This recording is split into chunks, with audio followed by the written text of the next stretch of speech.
at 6 o'clock on August 15th. I'll call the meeting of the Board of Trustees to order. Bell, Here, Berto, here, Shampoo, here, Cox, Here. Orozco, here, Werner, here, and White, here.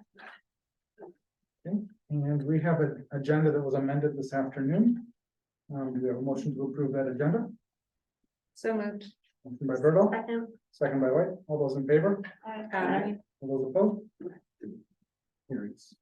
And meeting minutes from July 18th, 2023. I have a couple corrections. Sure. Page 9, line 10, replacement should just be replace. Mhm. And on page 10, under the president's report, Shampoo requested that her father, Jim Shampoo, also be recognized for his efforts in the past to see that the sale of that land occur. I think we should specify what land she was Sure. talking about. Okay.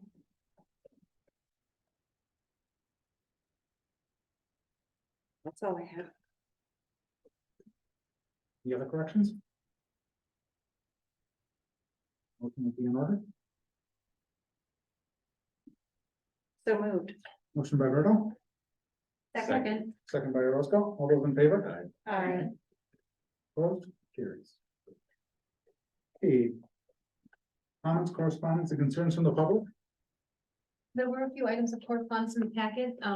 Just briefly, there's an announcement about the Village Hall Planning Task Force meeting on Thursday, which has a guest presenter from the State Historic Preservation Office. There was a thank you note from the American Legion Post for the work our maintenance guys had done to clean the Veterans Memorial. And then a letter from the Department of Administration with the village's 2023 population estimate. Is there anybody out there that would like to speak to a non-agenda item? Yes, please state your name and address. Keith Nino, 10439 Northwoods Drive. I circulated a petition about a month ago and got 70 signatures. I handed them to Julie to authorize the village board to install, create, erect, whatever word you want to use, a city park on the corner of Haverhill Court and Northwoods Drive. The village already owns the land, so it would just be a matter of doing some, landscaping, couple picnic tables, maybe eventually a swing or two. There's quite a few younger families moving in those new apartments down there, and the closest park for them is either the lakefront or the ball field, neither of which are easy to get to from where they are. So I thought a park there would be much nicer than anything else we could think of putting there. Okay, thank you, Keith. Bjorn, I just have a few comments on the licensing, so I can reserve some time. when we get to that. Okay. Anyone else? Okay, we'll come back to that for items to be. Sure. The county supervisor report from Dave Lino. I believe Dave is unable to make it today. So we'll go past that. So then we are to presentation by Do Good Door County. So my name is Cynthia Germain. I'm the president of Do Good Door County, and we're a nonprofit that's sponsoring an organization that will be having a village effort here in Sister Bay and Liberty Grove. And the village is not a place, like place forget now, but it's a way. And so first we're going to show a brief video of what that's about. Then the steering committee is going to tell you about what they're doing and why they're doing it, and we'll go from there.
Thanks for playing that.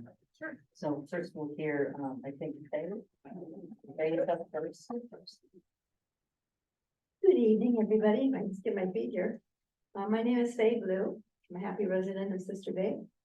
And I'm a member of the Village Steering Committee for Senior Advocates for Independent Living. Chronologically, I'm 83 years young, placing me in the high end of the 53% of folks over 55 in our community, which explains why I was so excited when I learned that this village concept was being considered for Sister Bay. My goal has always been to age in my home, age in place in my home. So I jumped at the chance to be a part of the launch of the Sister Bay Liberty Grove Village. It's my belief that the benefits generated by our village are greatly needed and will allow me and so many residents in our increasingly senior population to maintain some independence over our lives as we choose to age at home. I hope you're as excited as we are. Thank you.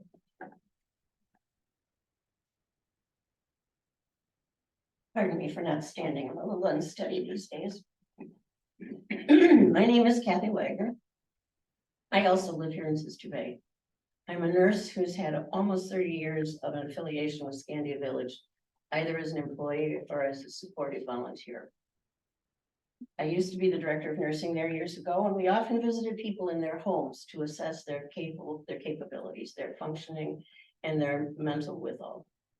I've also been a parish nurse in Sister Bay at one of the local churches for the past 13 years. I can tell you that many of the folks that we see in Door County, Northern Door especially, could have used an organization like this to help them live more safely in their own homes.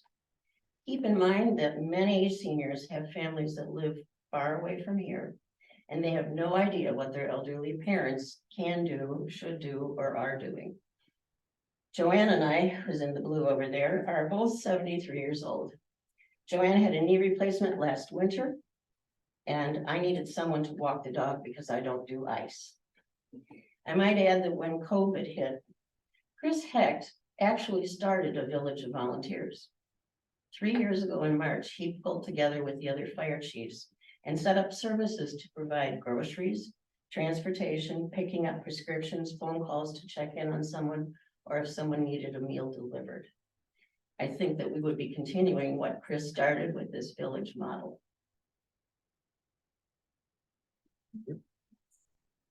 Hi, my name is Margaret Connor, and my husband Jeff and I both live in Sister Bay. We moved up here permanently about a year ago, and we were very excited about this. Some of the services that we've talked about within the group that I'd like to share with you beyond the PowerPoint presentation, things like home chores, some house cleaning, helping with laundry, sorting, organizing mail for some of the older people who can't do it themselves.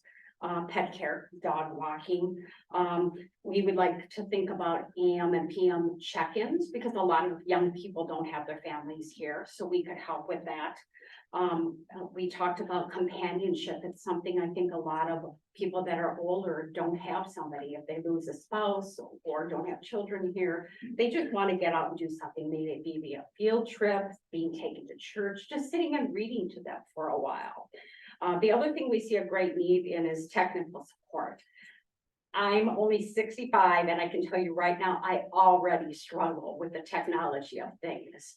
And I think that there are a lot of people even older than me who also struggle, computers, phones, some of the streaming devices. We talked about some social opportunities through email or cards or card games, events, maybe sending out some birthday cards to people, taking them to the library, letting them look around, find a book, bring them home. Maybe you're the one who'll be reading to them as a volunteer. The other thing that we thought was interesting was holiday celebrations of any kind. Maybe helping put up a Christmas tree and then come back after Christmas and maybe help put it down. I think that gives them emotional support that they wouldn't normally be getting. And a lot of the things that we talked about, even in the video, there's a lot of resources. We'd like to sort of have a page that you can go to that places that we have looked at that we could recommend them to maybe an electrician or a plumber along the way. So we just have so many ideas and we will narrow it down a little bit. There's just such a great need and I hope you'll consider us. You're a great steering committee. We love them. They're doing great. And we're so appreciative to be able to be here today and talk about the village and what we're doing. And the launch of it, and so this isn't the implementation that we're talking about, it's just the launch, how to get it out to the Sister Bay, Liberty Grove folks and get them to be aware of this effort and hopefully become a volunteer or a member. And we need some funding to help do that. We have quite a bit of outreach and marketing expenses that we're looking at, up to $30,000. And so what we're asking for from Sister Bay and Liberty Grove is $9,600. So to take on some of that burden so that we can reach out to the neighbors in Sister Bay here and start to work towards implementing the village. Ultimately, the village will may have membership fees. They certainly would also have funding opportunities. And so we might talk again, but this is simply just to get the Sister Bay and Liberty Grove folks to know that this is an important effort. Any questions? So that $9,600 is primarily for marketing and education, just to get this off the ground? Yes. There are others across Door County who have, or would you guys be the first one in Door County to start There's this? a group in Sturgeon Bay that's also in a planning stage as well. And as the video indicated, there's over 300 in the United States. And when you look at one village, you've seen one village. They're all very different. And so Sister Bay would probably be very different from Sturgeon Bay. Cynthia, was a request put into Liberty Grove to also help fund the Sister Bay Liberty Grove? Yeah, we sent a letter to the finance committee. To consider that, I think their process is to run through their finance committee first. And so we'll be hopefully doing a presentation, invited to the presentation. It's $9,600 from Sister Bay and $9,600 from Liberty Grove. Right. And at least offset the portion of the fees that we are expecting. You said that you needed $30,000, so where's the rest coming from? Well, as as a steering committee and hopefully when they finally produce their own board, they'll be doing that outreach and doing those fundraising efforts. You have something to take, some way to accept that money? I mean, I know a lot of folks like this will use the community foundation to manage the accounts because it's far simpler for them, a lot of things like this. Right, as a sponsor, we have a account set aside just for them that will make an accounting of everything that they do. Eventually, it is expected that any village will come away from Do Good Door County or become its own nonprofit, but this is just an effort to get it started in a very quick fashion. One of the things I noted, there's one number to call to kind of help coordinate. So is there an actual person on the other line who coordinates all that for other villages that have been set up? That's a good question. In fact, we found that in the survey that we did last year, that was a #1 concern, that people didn't know where to go for information. And so that was an important service to provide here. And in the case of Cape Cod has a village as well, and we chose them as our mentor because they're very similar to us as far as the seasonality of things. And they indicated what they do. Now, they're all volunteer based, they don't have staff, and they have a phone that forwards to a person's phone every day, and it's a different volunteer every day that answers the phone. They have a software system that manages what they do, but the phone itself is basically carried by a different person every day. And other villages have staff that answer that phone every day, so it really just depends on what they decide they want to do. Quick one. $30,000 you mentioned is your budget or your need. Would you be able to share some of the details from that at some point? Okay. Yeah, and then the reason being, if we review it, Yeah. we might see things in I that, brought you it know, down just for you. we might be able, thank you, but we might be able to, I mean, some of us might be able to know places or people that we look at some of those and maybe we can Absolutely. get that number reduced And for you guys as certainly- well. Marketing expertise is primary on the list, because there's a lot that goes into it, both print, postage, mailing, social media, and how that all gets packaged and branded for what they mentioned is their name is SAIL, which is Senior Advocates for Independent Living. And then the second part of my question would be, with the 30,000, is that an annual fee that? No, would be this is just repeated or launch a fee. start? This Okay. is just a start fee. So this isn't anything about the continuance of the village once it is launched. And we're all pretty dedicated. We get together every 2 weeks for an hour, hour and a half and discuss where we want to go and what the next step is. Sometimes, I try to keep them on task, you know. Every 2 weeks, we've been getting together. Yes, it's true. Since, How, yeah, been a while. Well, we have a name and a mission statement, Yes. so. so we're getting there. We're getting there. It's a process. Other questions? Anything else you want to tell us? No, thank you for your consideration. Thank you for coming here today. We'll send it off to finance when we start talking budget shortly. All good. Thank you. Thanks for your time. Thank you. Thank you.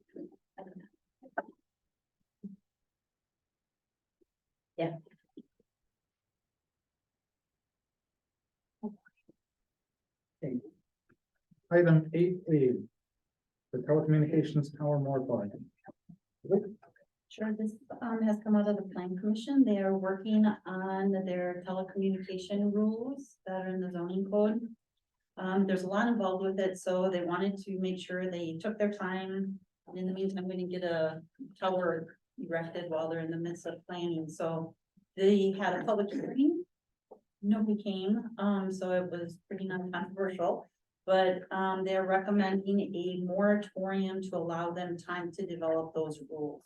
And there are rules out there. It's basically revising them, making sure they're still current with state statutes, following trends, things of that nature. Any questions, discussion?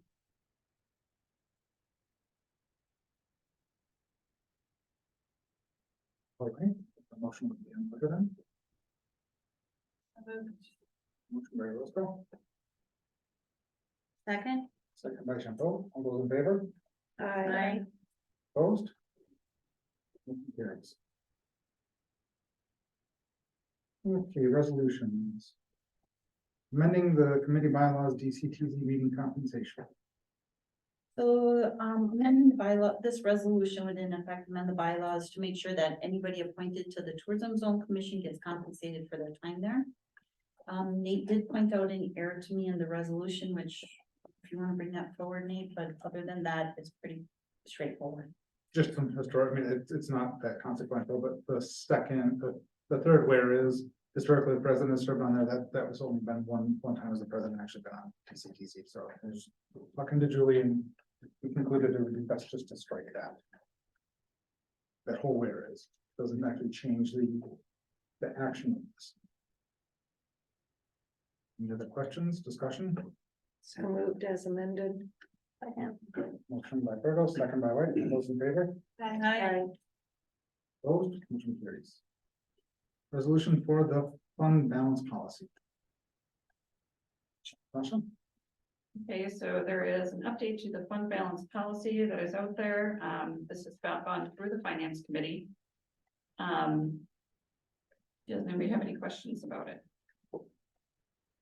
Fund balance is the reserve funds that we retain in the general fund or any other fund of the village that allow us to keep our cash flows moving, allow us to pay our bills while other revenues come in, and I guess keep some security for the village. So trends have changed over the years.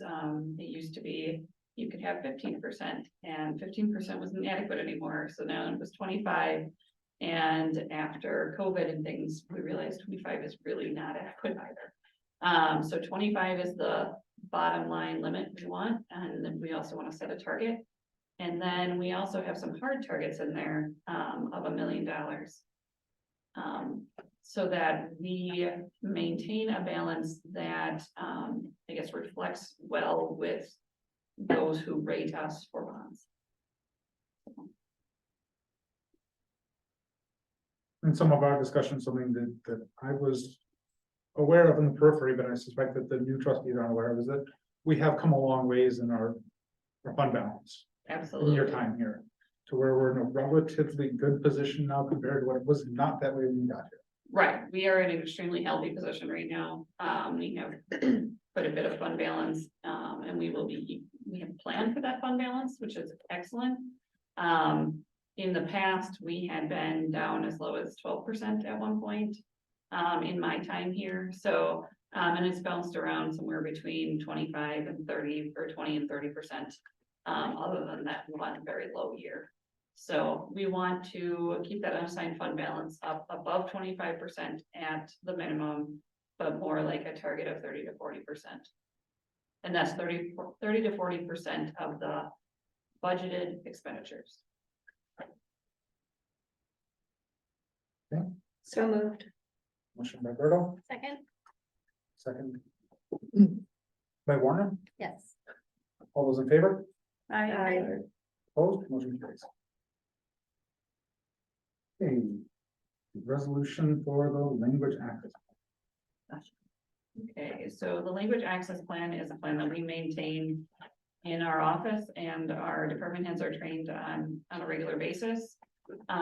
This plan simply tells us, provides some resources so that should someone contact the office who has language needs, maybe English is not their most proficient language, that we know resources we can reach out to for assistance in communicating with that person.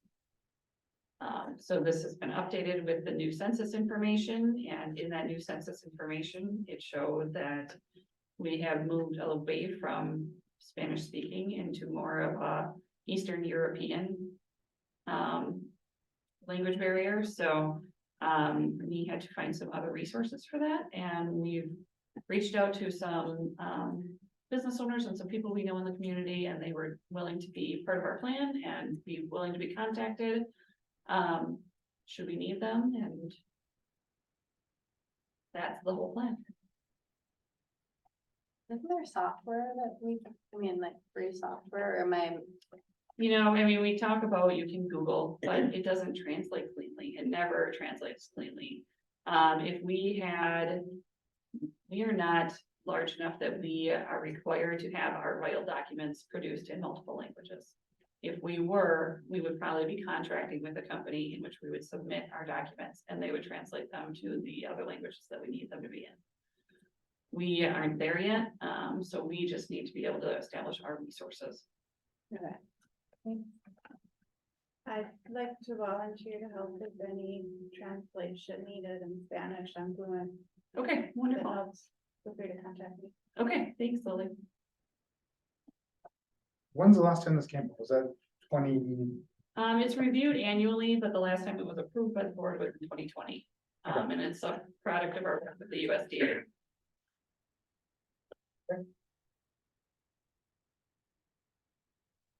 Sorry, can I ask one more question? Sorry. Yes, sir. So if there's a language that's, you're capturing more languages, but if there's a language that we don't have a resource for, what's the plan? If there is a language here that we don't have a listed resource for, we want to contact, the county has resources that we can reach out to.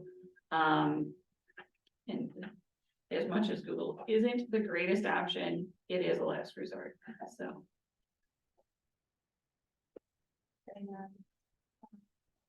Okay, the motion by Knox, Second.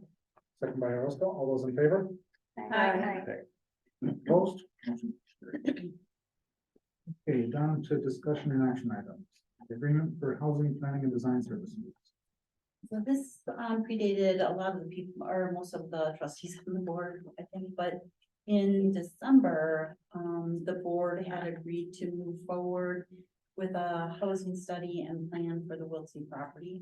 So we did an RFP to actually have somebody tell us the amount of housing, the type of housing, the demographic, the price point, the size, that type of stuff.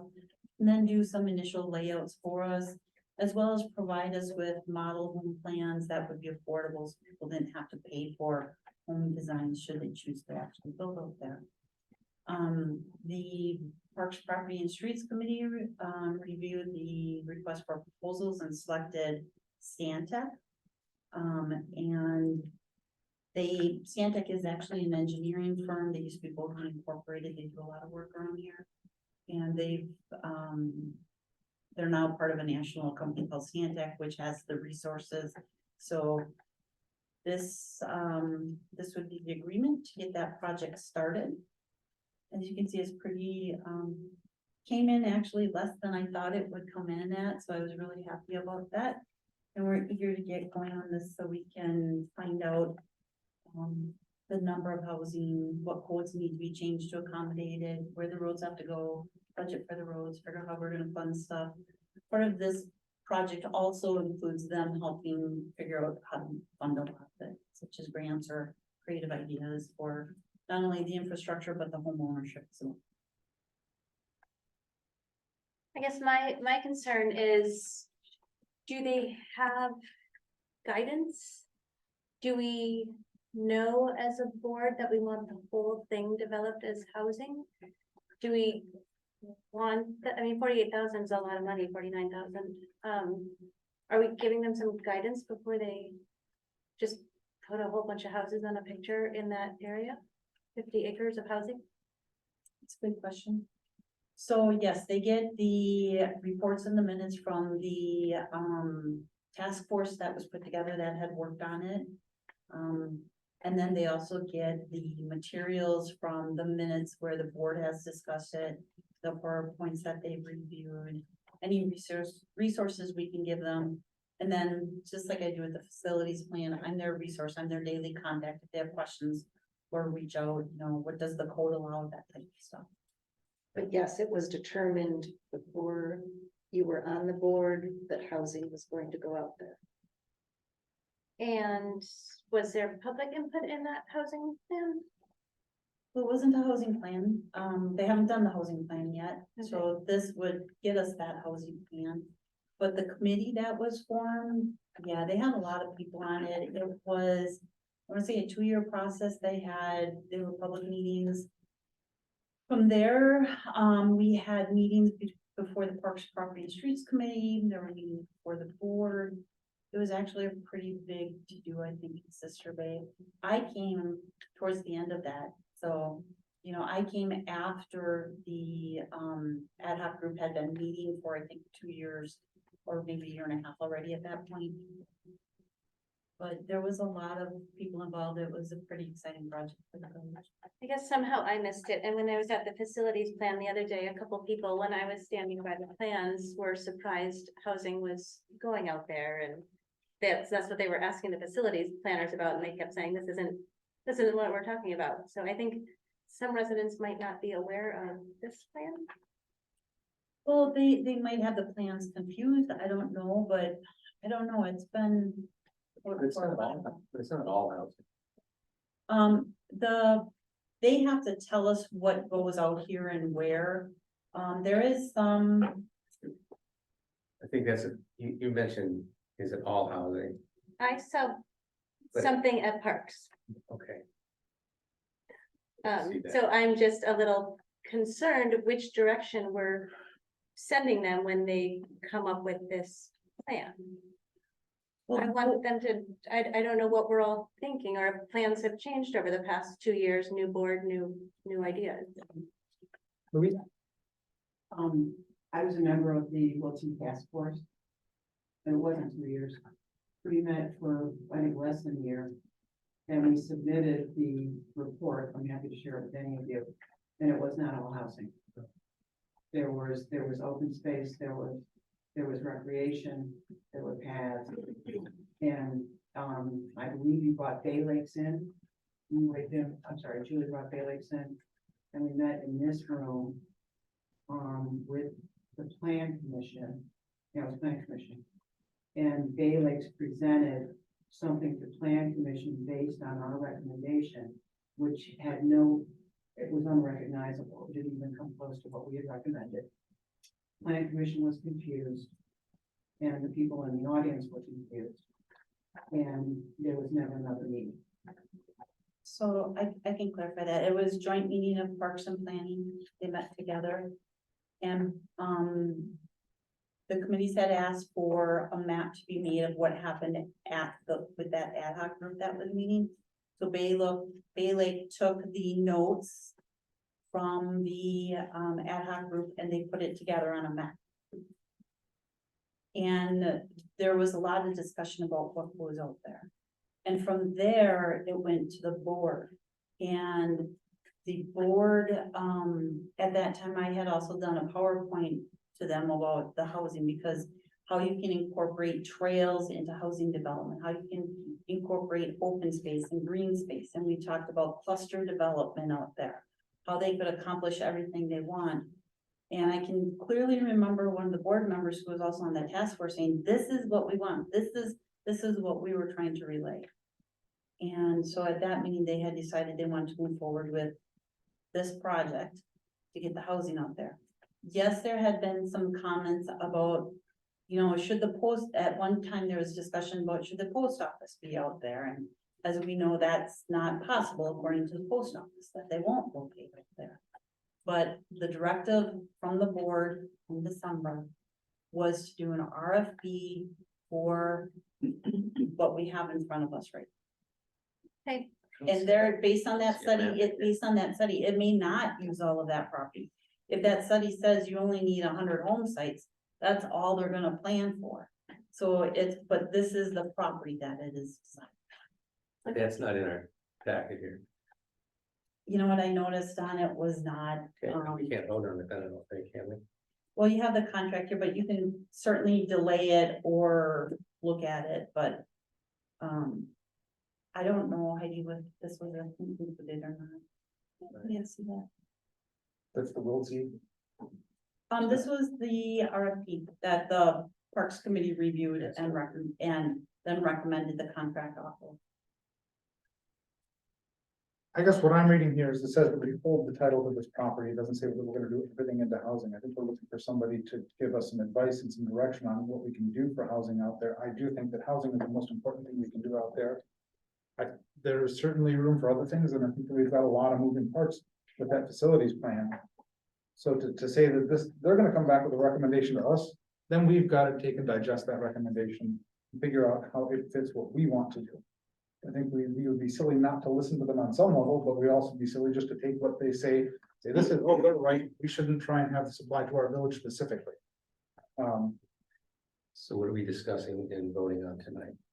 It is the agreement for Stantec to do the study and do the layouts for us to this, for that property, or is whatever portion of that property needs to be developed with housing. And then they come back to us with those plans and then we move forward. It's probably gonna say stuff like, people want these small lot sizes, we need to revise the code to that. It's probably gonna show some cluster development, because that is a lot that was discussed about how people wanted trails incorporated around it. But it would be the contract to have them start the project, the study and design project. Do we have them just do the study part and bring that back to us and then do another check-in and vote on if we want them to actually design whatever they come back with? Like once we have more information? Well, the study would be, this is how many homes you need, this is the age you need, this is the income or affordability point. So they wouldn't have any design at that point, but we could. They do have it set out that they do the study, they present it, then they go back and do the design. If we vote for this tonight, what'll come back is a design, and then we'll decide on that. A study and The study and the design, so this isn't, if this moves forward, it's not like whatever they say is going to happen. It's our planning tool. Yeah. From the experts that we will pick apart. Yes. But there's not gonna be a session where they look to new board members to ask their input. That's dead, or is that done now, or? They will, they haven't even started that though, so as part of their So plan. this is the start. Yeah, it's start of a new planning process. where they study and say, okay, what is what does the market tell us? And then they start their design phase. Just like with the facilities plan, where they start reaching out to the board members. They have their public sessions, their informational sessions, they show them what they found so far. They take that feedback, they help design it, or from there they design it. Okay, I just wanted to make sure they didn't already have this plan in place that might increase our population exponentially. And that was where they were starting. Okay, No, okay, just wanted to they make wouldn't sure. have, and they wouldn't have without. Okay, I'm sure. This is gonna end up back in front of us probably 2 more times substantially, maybe even more than that. It's gonna, the other thing that I think that the 3 of us on plan commission probably see in our heads, at least I do when we're talking about this, is our foreign cluster development. When I'm looking at that piece of property in my head and I see it develop, I see. And I go as far as to say natural space, not just green space, because I'm not content with that. A lot of it's still not being developed, but having all these clusters of relatively smaller houses where people are living, grouped together for environmental reasons, but also for economic reasons, because getting utilities out to clusters of houses, getting infrastructure out of clusters of houses is far more economically advantageous for the village. So I think that that's a piece that's probably missing. I mean, I don't know if you see that too, but I mean, when I'm thinking about that, that's coming to my head. And we've already started the work on R4 and cluster housing. It's been some of the most interesting stuff we've done in plan commission in the last year. Yes, It's very exciting. it is. So I think we should go ahead with this. I understand your question, Allison, and say, okay, hold on, what are we really starting? And that's a great question to ask. I think this is worth starting. And then let's come back and, like I said, just because the experts tell us to do something, doesn't mean we're not gonna say, well, yeah, you're right on all this, but we want this to fit our community this way. I think that's a great idea. I just wanted to make sure I was clear on what we were saying. Go ahead. And then is it a 4-month? It's within 4 months is when all of it will be back to us is what we're setting that. Well, it has to be completed within the 4 months, but they'll be back periodically throughout there. Okay.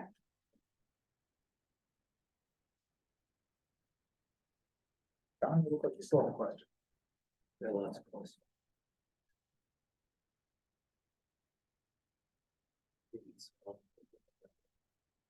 This just is titled outdoor recreation. That's the next one, you're one ahead of us.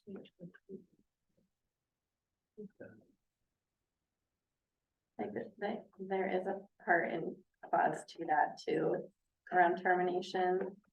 Page 51, the failure to complete the project within 4 months of the date of the agreement is defined as a default by Stantec. Meaning Stantec will have defaulted if they don't. They will have defaulted. They will have defaulted if they don't. perform. Okay.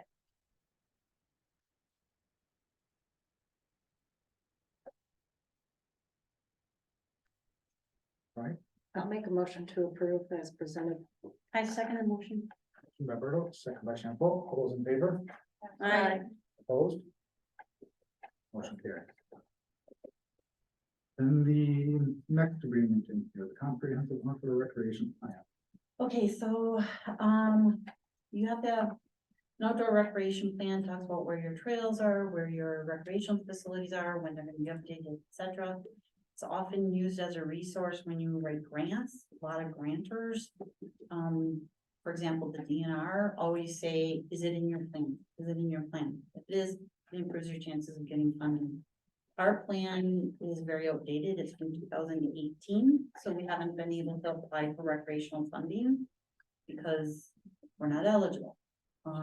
So the village put together an ad hoc group that started meeting early last year, I think, and it was the ad hoc outdoor recreation planning, transportation and planning committee.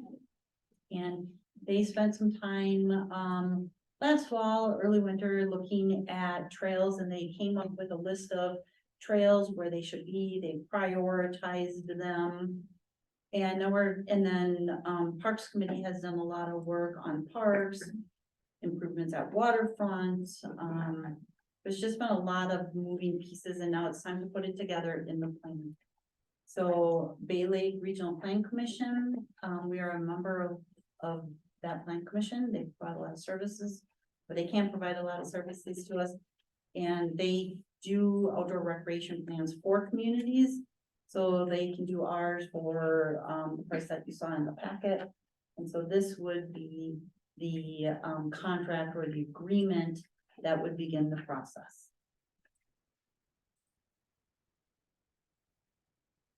So moved. A second.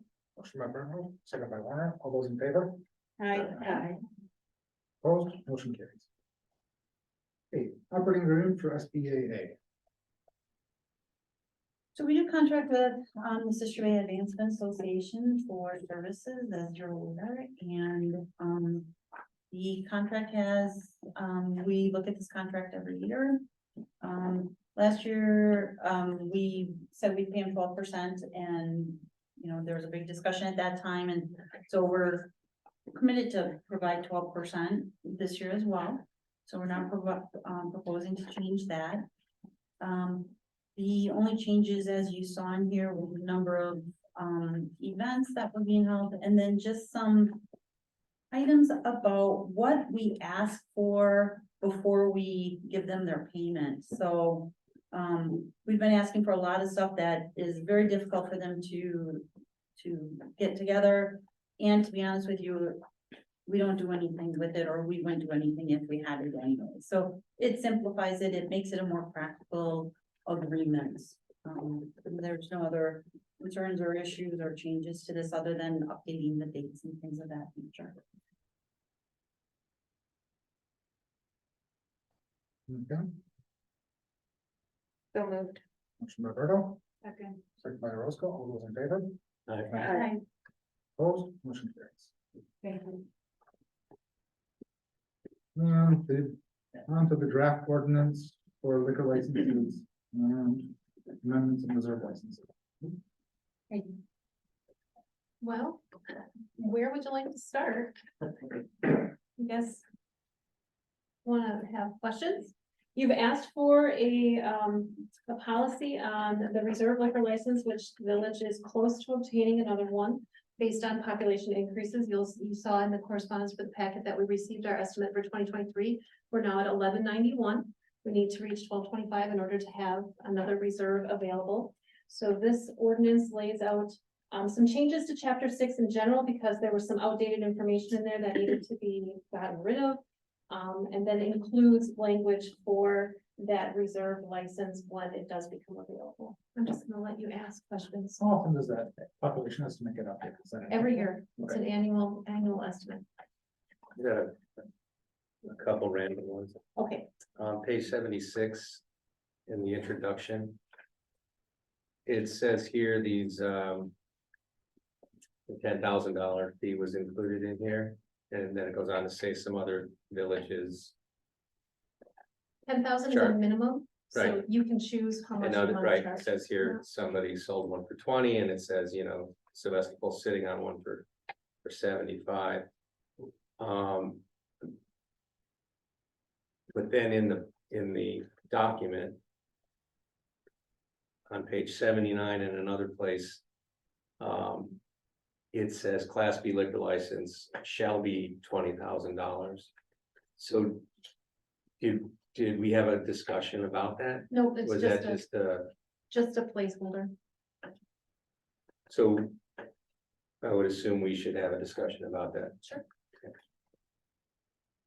Patty, do we have a list of people waiting for this reserve license? Not at this time. We've had businesses express interest in one when it becomes available, but I haven't gotten applications necessarily. It's hard to accept an application now when there's not a building there to license. Yeah. So, Yeah, another question I had. There was the noise ordinance was in here under. Right under prohibited activities, What page is that on? it is on page 83. With the noise, the noise ordinance, noise regulations aren't really Everybody in the village already, so it's sort of redundant to what already exists. I'm just wondering why we're placing it in here, as an addition. Didn't really, to me, it didn't make much sense because we already have to abide by it. So I put it in here again, just it's redundant. And I can answer that, Friday, because I added that, so I added a lot of the comments or a lot of the things that were in here. It was, because that is something that we have a lot of issues with, just to bring awareness to it, so people with liquor licenses are aware of it, because that's an ongoing major issue that we have, people complaining about noise. We don't have to put it in there, it was just, again, these are recommendations that you see here in red of things that we thought should put in there, but that's all they are, their suggestions. Yeah, I mean, we're already under, that's my point, they already have to abide by the regulations And- that exist as noise. Place it in a liquor policy doesn't seem to make much sense. Yeah. I disagree, because of serving alcohol, possibly, outside serving areas, I think it just draws attention. And I know that everybody has to follow the noise ordinance no matter what, but I think laying it out for just reinforces the person who is applying for it, who's reading through this documentation, is helpful. I agree with that. Okay, page 85, changing times. So someone could buy beer, I guess. a beer Those and times wine, are correct according to state statute. from 8 o'clock to 6 a.m. It's, yeah, 6 is what's in the statute right now. And when we talked about this years ago, because I also have that circled as somebody who could sell alcohol at 6 a.m., who's open at 6:30 in the morning. Years ago, we decided that we did not want to do that, even though that was in the statutes, that we wanted to leave it at 8 a.m. And I'm still in favor of that. We don't have to follow the statute at 6 a.m. I'm in favor of Correct. 8 a.m. as well. Heidi? 16. I would have to double check on that because it would be more restrictive than what the state is allowing. So I can check on that. But generally, I mean, you know, I do not want to be selling alcohol at 6:30 in the morning. 8 a.m. is bad enough. Well, what do you think it should be? Little Eight- towns- eight- towns have eight different is- yeah, it's- Okay. What about the fishermen? I mean, I don't know who's buying at 6:30, but I won't be on like. going out for the day, I don't know. I have a question, because we are eligible to have this new license. As a board, do we have to give it out? no, No, Because as a village, do we want more alcohol sold in Sister Bay? Do we want more bars? Do we want more noise? Do we want more, that type of venue? It seems like, just in my opinion, that we've kind of saturated ourselves for a small little village with the alcohol and the bars and the liquor sales. Patrice, I look at this as, this is to set up the ordinance that controls it. We still have a decision to make whether we want to issue that license or not. Right, I wasn't clear if we were mandated that we had to give it out, Yes. or if we could. and that's noted in the ordinance that the availability of a license does not mean you have to give it away. We could That's update in this here and then somewhere. not issue a license. But it can also be given out to very nice fine dining establishments too. It doesn't have to be a place where people. That's why this are license kicking is up so their heels. valuable, is because there are really no Right, so restrictions it's on it. not, yeah. Page 86, it says $20,000 again, by the way. Yeah, so So that what- was, just real quick, that was just put in there. To put the number in there, we have to decide it, like the first page of the staff report says. Do we want to charge more than 10,000? So that's a question, that's why it's just in there as that place. Let's settle that now. How much do we think we should charge? I think it should be expensive. Because of just the reason that I stated, that we want to not expand in so much bars and alcohol. So are you saying that we should make it sufficiently expensive that it compensates the village for the negative? I mean, is that what your logic is at? Just to, make it not so attractive, you know, if it's $10,000, I think it should be more than that. Okay. I think no, to a certain degree, even if. Like that other community that had 75,000, and I'm not advocating for that at all, but let's say that was our number. It is so valuable. Yeah. That 75 means nothing. Right. So. The dollar amount becomes to a certain degree a moot point unless you want to quantify it somehow. I am not in favor of anything that high. I think it should be reasonable, but definitely higher than 10.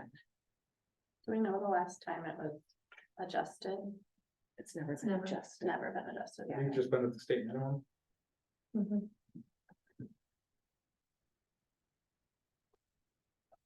That 10,000 minimum has been in place since at least 1997, when the reserve licenses first became available. So that's a long time ago. Is this a one-time fee? Yes. This isn't an annual. No. But there is an annual fee. The annual fee would be the regular license, $600 for the liquor license.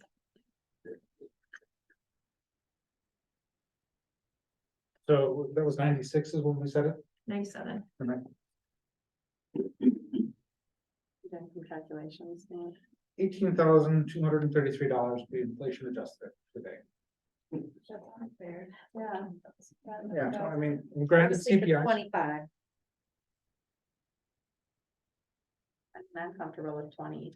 I guess I would say, what is the value of a liquor license in Sister Bay today versus what it was in 1997? I think the value of it is greater. Absolutely. So I've heard 20 and I've heard 25. I could see 25. I'd be a little more comfortable with 25, but 20 is okay too. 2250?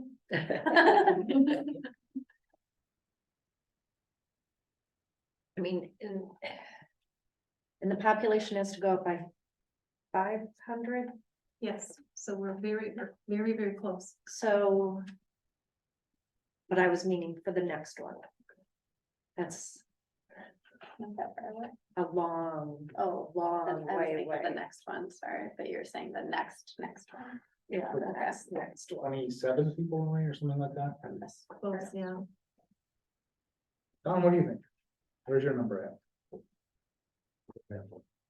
I just noticed that it was different parts of the policy, that's all. That's the only reason I brought it up, because I wasn't sure if it was talked about, if that was suggested. Or if we were supposed to debate the 20, so I didn't know, so that's my question. Okay. I don't really care. I mean, if it was 10, I'd be fine, if it was 20, I'd be fine, I don't care. Alcohol is where everybody makes their money. It's for a tavern, and most of them all serve food. That is not where they're making their profit margins on the food. If it's just a regular restaurant that serves beer, wine, and alcohol, alcohol is your moneymaker. So even though I said 25 and I said 75 was, I thought was way too much. For the value of it and for it being the last license in the village, probably for decades. Well, it depends on how quickly your development out there. Your Yeah, housing there development goes. That could be 500 to 1,000 people.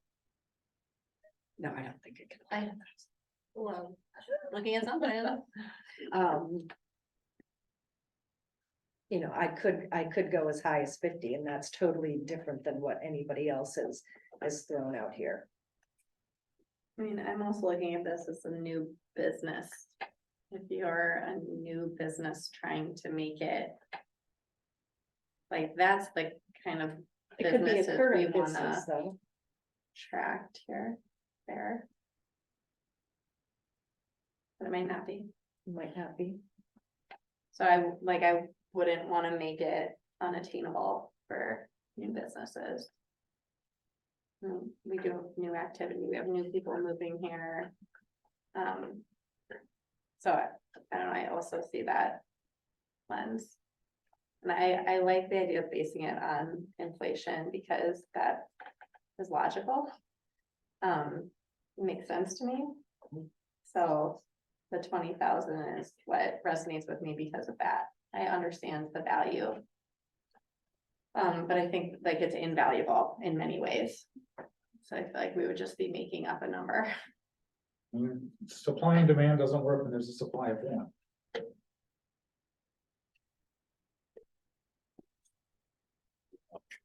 We're never gonna have an auction.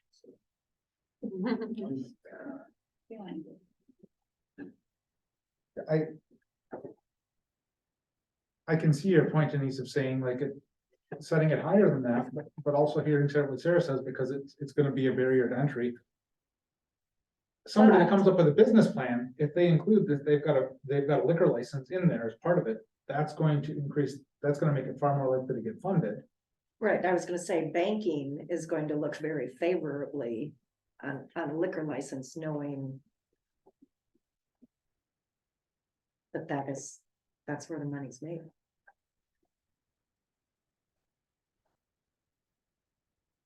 I could see going higher than 25, but to what end? Right. So what end, what is it we're doing with that? Yeah, I don't know that we should be, I mean, well, everybody's on to their opinion, but I don't know that it's.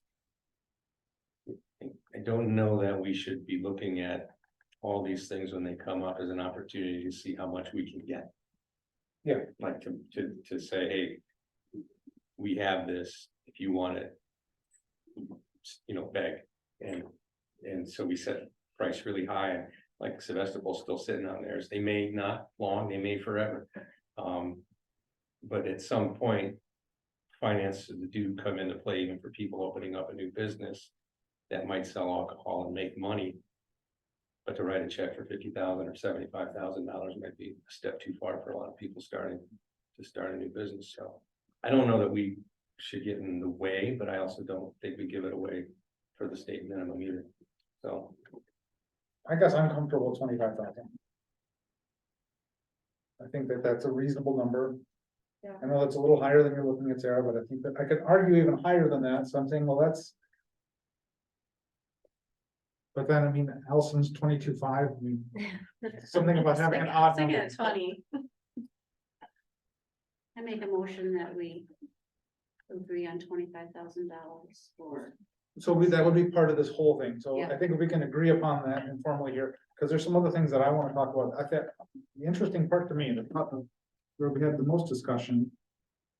But let's finish that monetary discussion, is, do we have consensus at 25 or do we have consensus at 20? Because I think we've got consensus at one of those two numbers. 25. 20. 25. Allison? Oh, man, Say 25, so Nate has to break the tie. 22. Is it necessary to even include the fee at this time, or could it be referenced per the village's fee schedule, which gives you more time to develop it and then just take it out of this I document? don't know, it's in here, that's. Yeah, let's, I think that we got this far, Heidi, let's go the rest of the way. I like 20 with inflation, we're close to 20. So how many do we have at 20? 3 and 3. 3 and 3, 4 and 2. 4 and 2. Yeah. Are you at Whoops, 20, sorry. Ally? I'm 20. That's all right.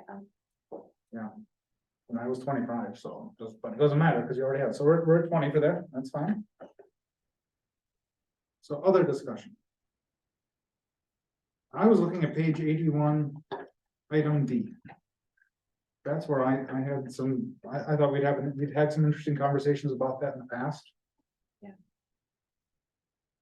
So these are the guidelines that are tied directly to the application questions.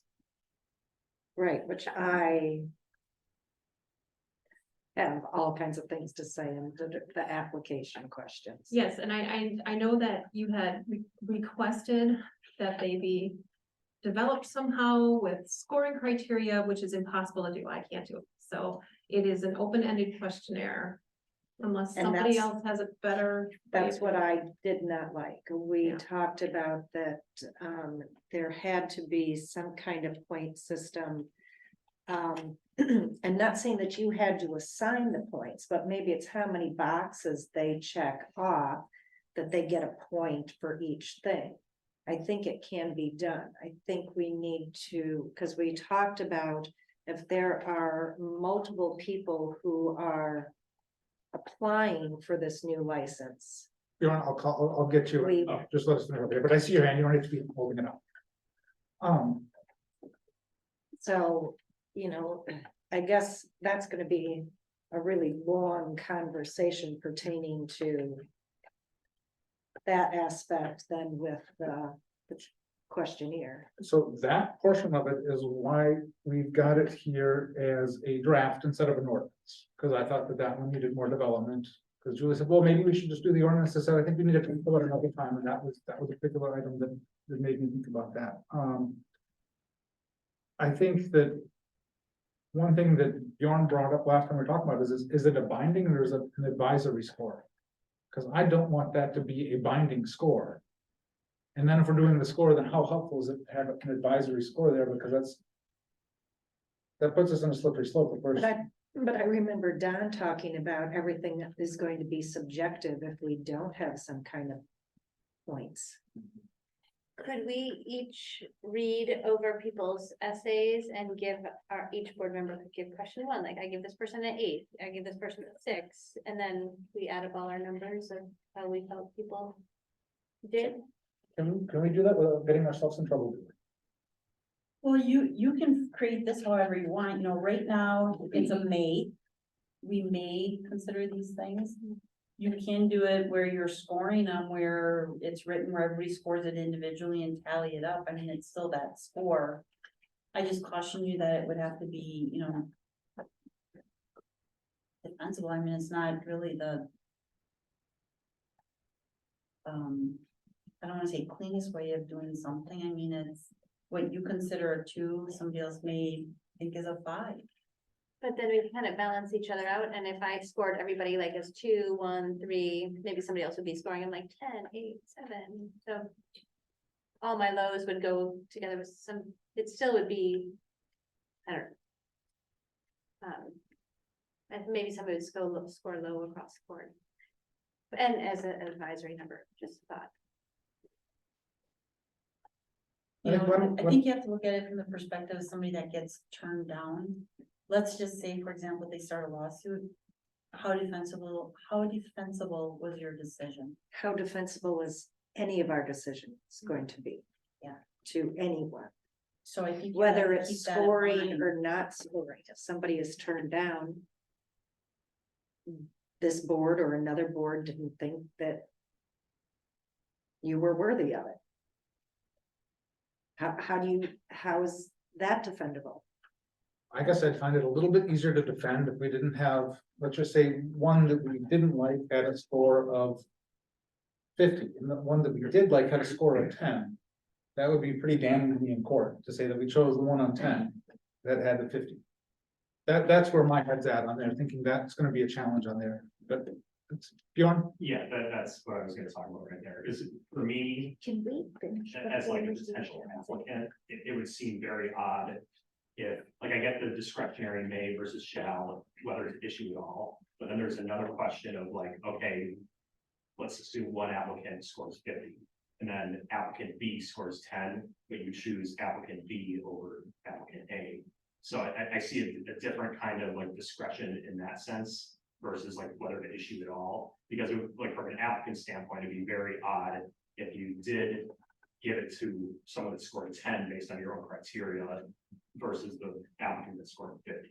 So I get the general gist that, okay, you have this ultimate kind of discretion to say, okay, we decide when or if we license it all. But then if you give it to somebody else based on your own criteria, that's when it's kind of like fuzzy, and yeah, you're right, there probably are issues there moving forward. Okay, I'll come back to you again, Bjorn. Okay, and I have another comment too, well, Okay. this is just raised, but my main comment is that's. What if there's only one request for the license, which could happen, right? Could. Mhm. We have, somebody comes in, they have a business plan. Check all the boxes, you know. And we say, nah, we don't like your business idea. It's not, there's not even competing with somebody else, we're just gonna say. Nah. Now, how do we handle that? Don't we have the right to do that as the board? That is right. The way this Yes, is absolutely written, right. Okay. the way it's written with the may, But remember, I said if they It's a check, fair question. kind of checked all the boxes. And that's where like, I'm like I get the box thing, but I'm like, it needs to be weighted and aligned with Yeah. who Sister Bay is, like. So something, I don't know, just a suggestion for the guidelines. We possibly include, I don't know if this falls into the compliance with the municipal code, but I think we should consider the amount of days such business is open during the year. That's in here. Is it in here? That's not, you know, if it's a seasonal or a year-round business. Yeah. That it should. Keep on, keep scrolling down. You'll see it. Page 91. 90. Lily, are you thinking that that becomes not a subjective thing, but a requirement, like it has to be here year round, or it has to be open a certain number of days? It has to be employing X amount of people to even be considered? I think so, because it takes an incredible amount of effort for a small local business to stay open year round and employ so many people, as opposed to a business that, nothing against any business, support every business, but there's a big difference between being open seasonally and making an effort to stay open year round. Because these businesses do it mostly for the local community, right? To employ people or to have a place for locals to enjoy. Maybe we should just make a requirement for this license that it's open year round. Is that too much to ask? Nope, No, I like it. I like it. You So still what, can have it. still have it. what does year round mean? That is a very good question. Majority. So your code requires 150 days of operation for the current licenses that you have issued. If you are not open for 150 days, your license can be non-renewed, That's not year round. but that's what your code has. So does that create an issue if we have two different requirements? It's a minor challenge, but I think some of those challenges are worth it. You would just create a new definition. And then, but the existing license holder would still be under the 100. Yeah, it wouldn't affect, it would, if you make this year round, you would just want to define year round, and it would just affect wherever that term shows up. And it only, Now that feels a little unfair to me. Personally, saying it has to be. I do not like creating two different requirements. For the haves and the have-nots, or the existing businesses and the new But businesses, this is the special, this is, the most special. well, it's going to be, yes, license. For somebody, either an existing business or a new business to come in. And I think year-round means that you are open 12 months a year. Now, maybe you're only open 3 days a week in the winter time, but you're still open year-round. You don't have to necessarily be open 364 days if you close on Christmas. Do we have to come up with that definition of year round tonight for this, or is that something we do? But I think a year-round business is. I don't know why we would give it to somebody who wouldn't be open year-round. I think I would feel that I wouldn't want to. License anybody if it was only. For the summer. Then you have more people, what? When you talk about the definition of year round, I would urge you to consider those potential family businesses. I mean, I know family businesses that close for 2 weeks or a month, so they can take their family vacation. They can have their family time. They're still really a year-round business, but that is their time. So to me, that's still a year-round business. It's just something to consider. Sure. I think JJ's was open year round. I mean, like, they were closed sometimes for 3 weeks in March. Right. It's still certainly seen that. And I think that this is also worth more than any amount of money we can get for that license. This is far more valuable to the village than the money. Because it would be employing people here that live here year round. Yep, and like you said, it does not necessarily mean be open 365 days a year. But the majority of the year, like you said, year round, if you're only open 3 or 4 days in the winter time, or even just weekends, you're still open. Right. I'm content with the consensus we have of saying that it should be year round and we can hash year round out another day. Yeah. Good. Okay, so we have that one. Can I throw something else out there? If that's what if you're looking at very firm guidelines like that, what about they have to provide housing for their employees? I have that notated later on, yes. Yeah, that's, Because otherwise, if it's a new business that applies for this, then it's just straining everything else again if they're not taking care of their employees. Also, more important than the fee. That might be a hindrance to somebody opening a new business, though. If they have to build it, they could build employee housing, possibly. If they're millionaires. Yeah. Is there a place to build? Well, there's what property is available that's not $500,000 and up. So you have to,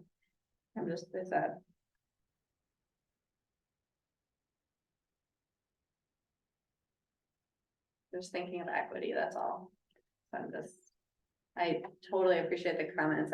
I'm almost like, who's gonna show up and present the potential business case? And shouldn't we have this conversation once we have, I mean, I get it, like setting standards that we agree with, or we can align around, but there's also, like, we don't know who would wanna apply for this. So, like, I also want, I just feel like I want the flexibility to be able to like debate this as a group.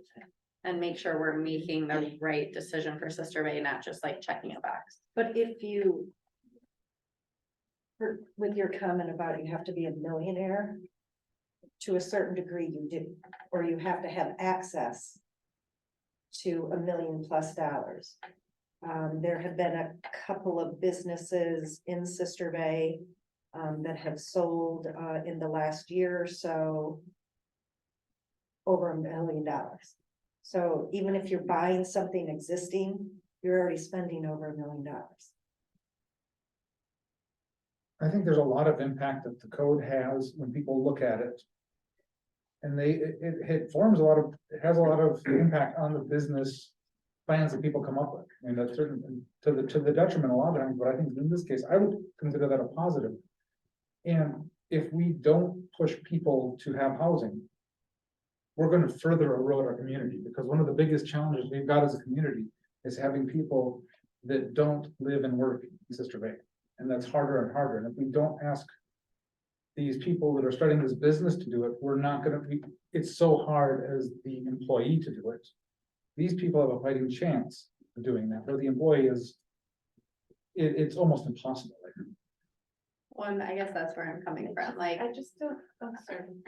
Go ahead, Lily. I just don't know that the responsibility of like housing should fall so 100% on the business owner. Yeah, like we're setting them up for an impossible task. I mean, we're also putting, this first thing we talked about tonight was the plan for the Wilsey property, right? For a whole bunch of clusters of smaller homes. We have other homes, affordable homes built just, south of the village here. Where- apartments and stuff, they're all by the school. There's affordable housing. Northern Door. but Childcare There's center. Oh, the shoulder. apartments, Yeah, condos, the there's, shoals, the there's more and more affordable housing that has been It's- built. That's No, not, that- it's not affordable. Unfortunately, $1,500 a month is not affordable housing. I mean, I don't think. I hear what you're saying though, is how much burden are we putting on the business owner? I mean, I can see your point. I just don't know what's gonna happen. I mean, I'm very concerned about what's gonna happen to our community when we have everybody is driving up here. The straight, there's all kinds of issues with having a remote workforce. You look at other destination vacation areas, that's really changed the character of them drastically. Now, maybe this isn't the right place to do it. And I can certainly hear your point on that, Don. Maybe this isn't the place to do it, but every time we have a chance to do it, we should certainly ask ourselves, can we do it here? We also have it in the zoning code. Service industries. What's the? I didn't bring my code tonight. So. A lot of it, but not that part, Sarah. Basically, what the code says is if it's a service industry, they have to be providing employee housing. Now, don't ask me the details of that without the code in front of me, but that's the basics of it, so it supports what we're talking about. I mean, can we just reference that code then, if we already have a code? Yeah, I'm not sure again, I don't have the details of it, so I don't know what the exemptions would be or anything, but just stating, I guess, that it is out there in that code as well. I think that's a lot to put here. I think that could be one of those, you get a point if you have housing, you don't get a point if you don't have housing. And is that housing in Sturgeon Bay? Is that housing in Bailey's Harbor? Is that housing in Sister Bay? Is it in Liberty Grove? Like, where's that employee housing? It's really hard probably to find Sister Bay employee housing. Our village is packed. I mean, I like the concept of when we're considering this, to have that be one of the factors to it. Okay, what if it was a business? It was only going to have 10 employees. Versus a business that was going to have 75. Where do those 75 employees come from? Is there a breaking point? You know, that, okay, if you're below this threshold, you don't have to. Because most likely you might find 10 people, 10 employees, 15, 20, whatever, you know, the magic number may be. But if you're over that threshold, where will they find the people? As I've referenced before, you know, poaching goes on all the time. And it's cyclical. You know, this business may be fully staffed now, but this one now lost 2 people because they went someplace else, and it's just ever rotating. I mean, that's 2 totally different impacts on our community, on what kind of business it's going to be and how many people they are going to employ. So when we talk about, you know, in the question part, how many people are you gonna employ? And we were probably thinking the more people they employ, the better. But is it? And where are those people coming from? Right, where are they Locals? coming from? Are they out of town that they will need housing? We don't, it's hard to tell or to measure that. So like to require employee housing, what if it's a business that only needs 10 employees and they're all local? You're not gonna need to provide employee housing. I think it's something that we should consider when we do it, but we shouldn't make it a requirement. I think it's absolutely something that's worth asking and finding out. And then I think like using our discretion on that, but it's. People commute all over the country. People commute here. We have people on our staff here that don't live in Sister Bay, right? People drive to their work. They do.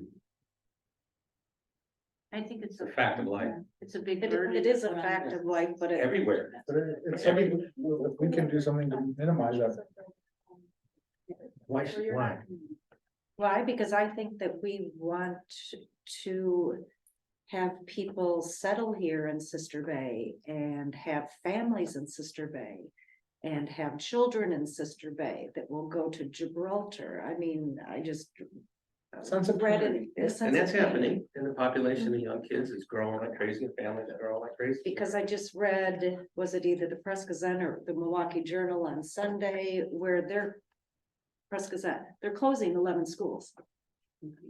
Because they have lost. Well, I think people are moving here. Or People are moving they're here just to going work. to areas that are safer. I don't know. I mean, these are cities. I think they're leaving there and moving here. Coming, going to maybe smaller, relocating to smaller communities or safer places to live. I mean, just, I feel like our younger population has definitely grown here. I just remember, like, I worked at the local daycare for 3 years. And from 3 years, 4 years till now, the amount of children on the waiting list is never ending. Yeah, that tells you how much our young families are relocating. Not just Sister Bay, but like Northern Door County in general. It is happening. I've seen it. Yeah. Well, Lily and Sarah, you convinced me that it shouldn't be a hard requirement, but I do still think it's something that we should consider. Absolutely, consideration. Yeah, just not a requirement. Yeah, so I feel like I like all of Heidi's ideas here, that people have to answer all these questions, and then maybe each application we just have to talk over, maybe we just have to talk them over, maybe there aren't actual hard things. Well, Each they're all going to person- be very unique. Yeah, we don't know what people are going to present to us, so Favorite people. Right, Yeah. and like this is a scenario where. I think We have this is good multiple. guidelines for people to answer these questions, and then we talk it over. Are we allowed, or will we be allowed to talk it over in closed session, Julie? Boy, that's a tough one. I'd have to. look. Because if we are not, whether we have one applicant or 10, that is, as was brought up before, a legal nightmare. That everything that everybody said, and I like your idea, I'm just talking through casually about any particular application. But if we can't do it in closed session and talk amongst ourselves, we have a bigger problem. I have an idea on how we might be able to do that, but I want to run that past Randy, Okay, and then maybe we can talk about it next month. okay. Can I don't know if we had to vote on this year-round thing, but I'd also like us to personally, I know Patrice, you had mentioned maybe we want to make it hard to get a liquor license, or not hard, but just maybe that's deterrent. Yeah, deterrent. So my brain goes straight to, well, do we actually want this year-round? Get it from a revenue standpoint, but I got that, I'm hesitant to put any restrictions on this today until we maybe have further conversations and. Well, I think if we narrow it down today if we can agree on some things, I think that's good, and we bring it back and then we hash out what we still have to work through. Why are you No, smiling? Nate? because my conversation with Julie, I said, I think we have more to work out on this particular item. That's why I'm smiling, because I thought this would happen. This is good. That's why I'm smiling. So on page 78, under 2A, it talks about the filing deadline being April 1st of each year. I think that's too late. If at the June meeting, we are issuing licenses. So notice will have been given in the previous August, once we get that letter from the Department of Administration telling us what our population estimate is. So we had written in that the board would announce at 2 meetings that a license Right. was available, so that's September, October. When would you like them to I mean, I just think it should be March first. March? I just think it should give us additional time. Maybe there's multiple ones. Okay. Just Is that long enough for a business to know their plan to open in June? Does a business want to know like by February so they can plan? well, the license isn't actually effective until July 1st. Well, you can offer a prorated license any time of the year, but the renewal date is always July 1. I was just thinking, if we don't tell them they have a license until March or April, they might not know how to plan for their season, how to get staff, what their full plan is. If they don't know if they have a license. So this is the deadline for application for the year? Yeah, this was just a means to make sure that those people who were interested in applying all had their opportunity because they all have until this timeline. Is that for the new license or for all of them? No, this is just for Just- that reserve Reserve, license. Okay. Yeah, so if somebody comes late to the game and says, oh, you know, I missed the deadline, well, you knew about it since last August. I just think business owners might want to push back as much as possible. You don't know what, in reality, I don't think it's anybody who would have a business and be like, oh, I think I'm gonna go get reserve, you know, I think it's, okay, I have this reserve, now let's go and try and get the building drawn, let's try and get the permits. And try and have it ready so they can actually. I start would never give a construction. license to a place that doesn't have, You're right, wouldn't submit all of that already, have that. yeah, you're right. Was there a preliminary? Well, they still would, so if it's by, in spring, they wouldn't be building yet, so I mean, it's not like they're ready to open like you're holding them up from opening their doors, right?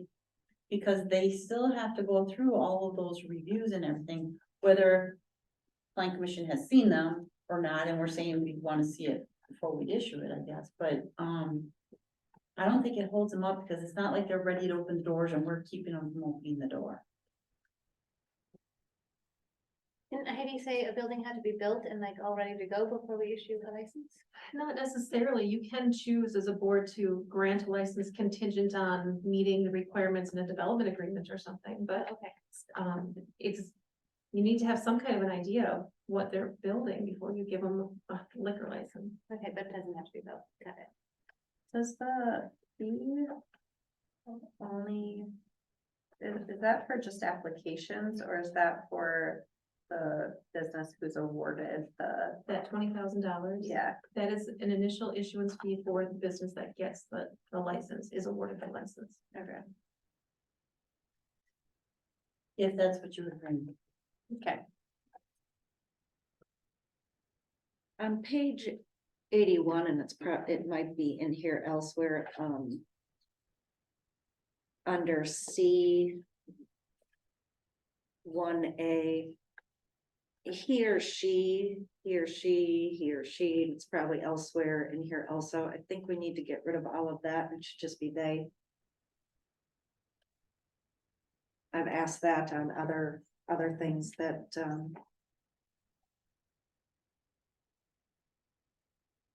we have rewritten.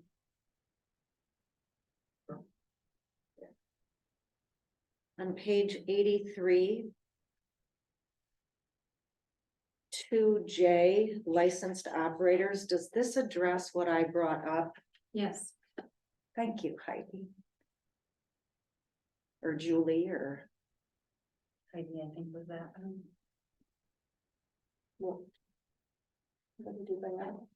oh, when we were issuing licenses and I went through the list and I said that, and I rattled them all off at the time, I don't remember who they are now. Where there were no operators licenses for a business. There was the agent, but no operators. And I questioned, why are we giving them licenses when we know, as a matter of fact, that that agent is not there 7 days a week, every hour that that business is open? And so that's what I was asking Heidi, does Jay take care of my question? Because there has to be an agent or a licensed operator on premise at all times. And that's for everybody.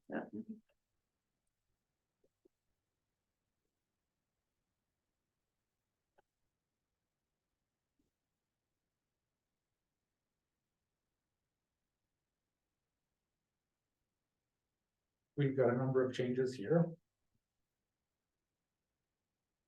And Heidi, you're gonna check into the 6 AM, right? Yes. I mean, this board can do anything that it wants, just because a previous board wanted to keep it at 8 means nothing, but I thought we had consensus on. Yeah. On that. And there's that one between that's hyphenated. I don't know why we have that hyphenated by the. I don't That know might where be a cross out. I think it was by the stricken. 6 AM, somewhere around there. I can't On find that. page 85, E. Yeah, E1 between is hyphenated. Maybe it used to be on a different line or something. Oh, I see, there's a typo there. Okay, I got you.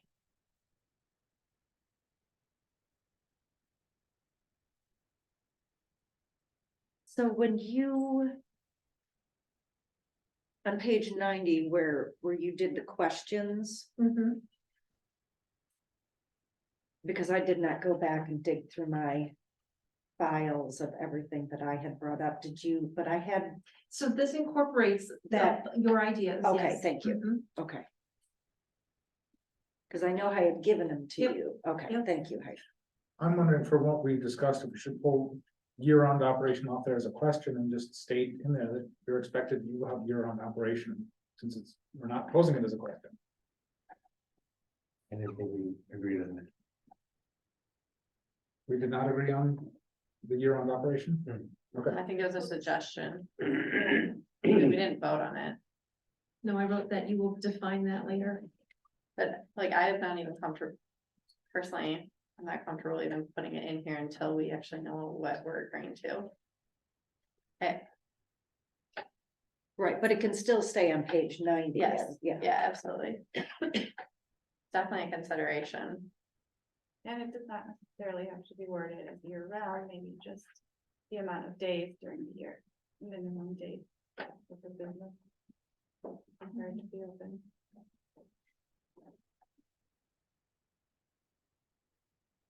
So.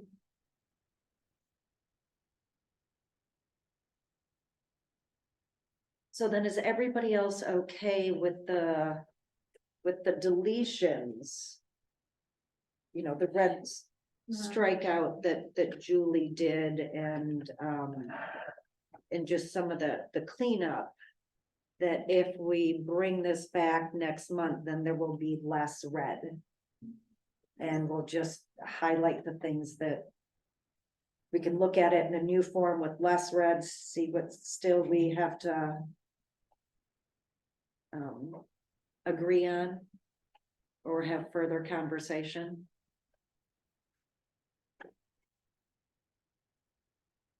So everybody is okay with the red that's there right now that hasn't been talked about? Don? Mostly, yeah. I still don't think the noise ordinance needs to be in here, but. That's just me, so. Couldn't we change that to a reference to the noise Yeah, I ordinance? agree completely, like clean it up. Let's just reference the noise ordinance we have. That way we don't have to, if we amend the noise ordinance, we can just say this is where the section is. We can call attention to it without actually putting it all in one verbiage. That makes sense. Actually, you don't have the verbiage in here, it's just reference, or it just says it shall be unlawful to violate the noise limitations in section 30.11 municipal code. It doesn't put any of the code itself. But you're But gonna I want to, understand what you're saying. Yeah, You want to say C section 30.1 of the municipal code? Just that much? that's what I'm thinking. I mean, Don doesn't want. Well, Don's got some other. I know, but what's in there and then C section, blah, blah, blah, the code is kind of all, I mean, there's a difference of about 8 words. We did the same thing with the license fees, though. We took them all out, or the edits here, they're all out, and it's referencing whatever the publication fees are on the fee schedule. That's page 80. Yeah. Or 79. Like it actually just, If you really wanna avoid redundancy, so much of this just repeats state statutes. I mean, just say refer to state. refer to the state statutes, you'd probably have like a one-page document if you took out. But I don't think that's complete. And I don't disagree, because Heidi and I had this conversation, because I was like, well, should we add this, and should we add this, because I told her, I said, so many times. People just look at one thing and they think this is it. We see that all the time with some of our codes, right? They pick up chapter 18, this is everything. No, it's not, and that's why we had wanted to add some stuff in there, make it very clear, so if this is all you pick up, you gotta go just look what the codes are. So I don't disagree that we need to have parts of the statute in here. But I'm just saying, if you reference, all you did was take everything out that's not unique, you wouldn't have much of a code. It's just a, People don't read, so. I agree with you. Yeah. That we can't fix. You can try. They skim. Sometimes.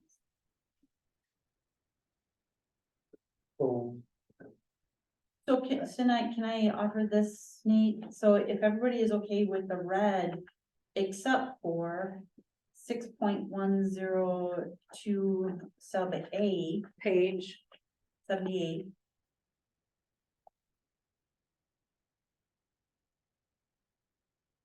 And page 81, 6.20 sub D. And page 83, noise regulated, 6.21 B. Can we regulate it with those, or I'm sorry, can we adopt it with those exceptions? That way, when it comes back, it's a cleaned up red version for you to look at, except for those 3.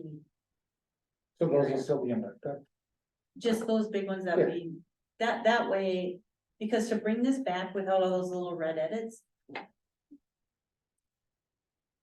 But you have general consensus here to do that. So that means so what I'm saying is you adopt it, you make a motion to adopt it without those, so that we can take those out, so we can turn them black. So moved. Yeah, okay, so. Well, actually. No, I'm not gonna make that motion. Okay. Because I still don't like the dollar. Is there any more board discussion? Otherwise, I want to give. Because we're gonna spend a lot of time on it. And whoever gets this license, there should be an additional $5,000 for all of our time that we're gonna spend on this. How about let's make it easier for your next review? We show you with all those red, but then we just give you a separate sheet which says, these are the 3 that you had concerns about. Yes. There's no more board discussion. I'd like to give Bjorn a chance to speak here. Okay. So the big thing that I caught on page 81, and it kind of got posed as a question to everybody here. So basically everything, especially for, sub C and D91. So mostly everything you've discussed so far has been applicable to the reserve Class B license. So trying to sort through theoretically multiple candidates for that one license where you can basically be very flexible in how you do your operations. But for C and D, why are you proposing these additional criteria for the above quota Class B licenses? Because you can theoretically, if you want to, you can issue an unlimited amount of above quota Class B licenses, so long as an applicant meets the statutory criteria for them, which is the 300-seat restaurant and the 50-seat hotel with the attached restaurant, and there's like an opera house one too. So my question is kind of like, why, when this was initially triggered by trying to sort out reserve Class B license applications, why hold yourself or tie your hands for the above quotas? when you can issue an unlimited amount of above quota efforts or licenses, excuse me. Would you like me to answer? Sure. So back in 1999, the village had an ordinance on file for the above quota Class B liquor license, which included those same criteria. I don't know at what point that was removed from the code, but here we just put it back in as applying to above quotas in addition to the reserve. It's up to you if you want to keep it that way or not. It's fine. So if we don't keep it that way, sorry for being dense. No, What then what happens? Bjorn's asking is to take out above quota in that section in D and have those guidelines be the ones for the reserve license. Am I correct, Bjorn? That's what you're asking? Yeah, pretty much essentially. Because it seems like most of the discussion is centered around trying to sort out the applicants for the singular reserve license versus the above quota licenses where you could issue an unlimited amount as long as you criteria of statute. I think that that's something that we should probably make sure that's what we're intending to do, and we can bring that up for discussion next time we're. Yeah, just something, yeah. Just make sure that's our intention. It makes sense that we have guidelines for the above quota. Do we have guidelines written anywhere else? For the reserve. For of the above. for the above quota, like Bjorn saying, let's take this out for above quota, but do we have guidelines for how we issue above quota? Lately, it has been just the criteria mentioned above in section C or sub C. But with the amendment, it would also be that stuff in the red. Like economic and traffic impacts. I mean, I think that actually is important to know that no matter what. Fine, I think we should look at that. apply for all. Yeah, like back to. Nate, the gentleman in the green also had his hand up before. Okay, So, yeah, then I guess the further follow-up question is if you apply those criteria to reserve and above quotas, then why not just apply them to all the licenses in general at that point? So like, why are you isolating out the above quotas and the reserve fees from all the other criteria? So I get the reasoning to look over these criteria for the board. Okay, you want to look at everything under the sun, see what they apply for.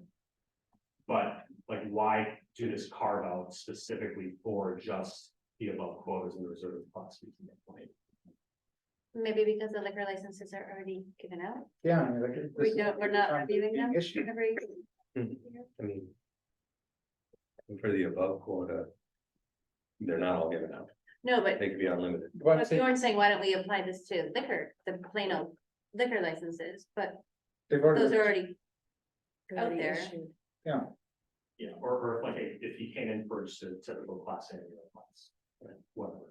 I think the question is this what we intend to do? And I think it is what we're intending to do, but fair question.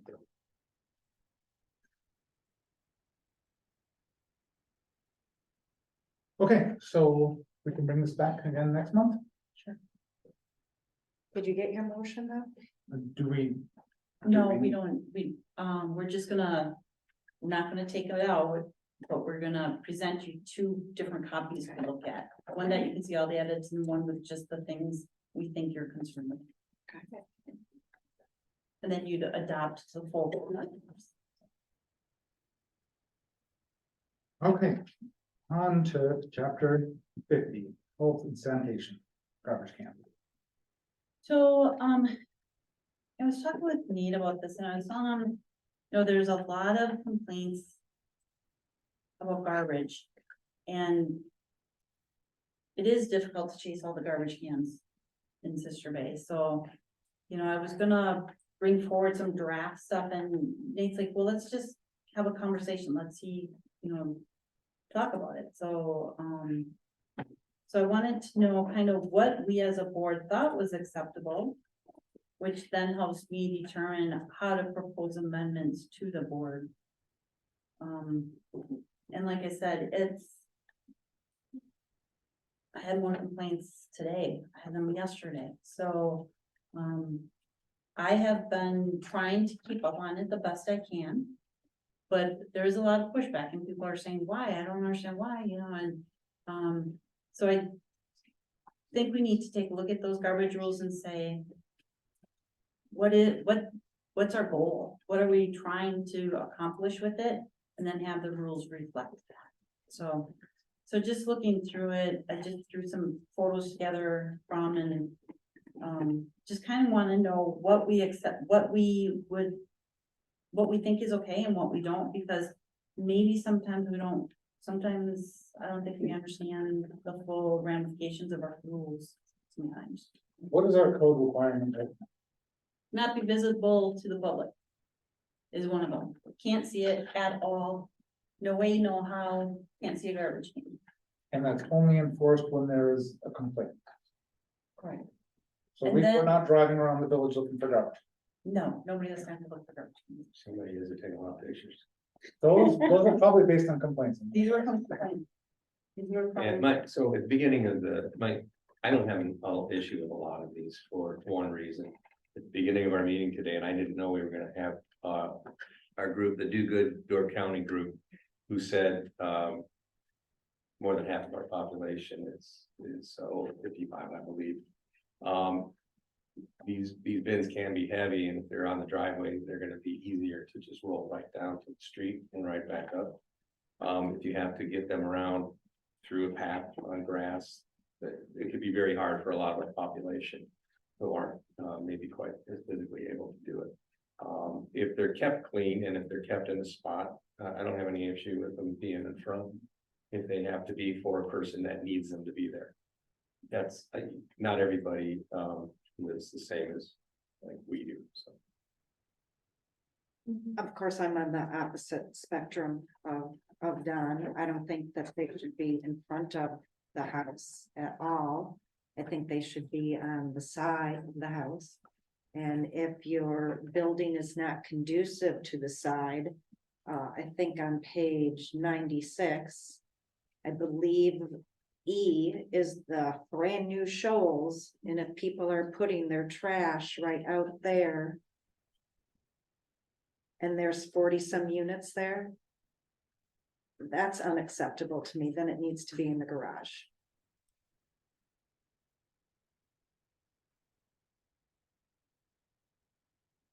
I think, especially when it also states that you can't overfill them, that the lids must close. And that's a problem. So if it was in somebody's garage, then it has a less chance of blowing over. Maybe when they're that full, they won't blow over because they're so heavy. Birds and other animals won't get into them, making a mess because the lids won't close, and the odors will attract rodents. I just feel really strongly on the side of the structure or in the garage. I mean, And it's just as, as simple as that. Not saying that it's as simple as that, but I mean, You can see them on the it's side clear too, these cut. pictures though. You can They're on the see side. them on the side. Yeah. So you're saying it's okay if it's visible as long as it's on the side? Right, it's not in the front yard, which I think the code says that they can't be in the front yard. How about that 195 with the snow around the side? Oh, you want them to take it into the garage?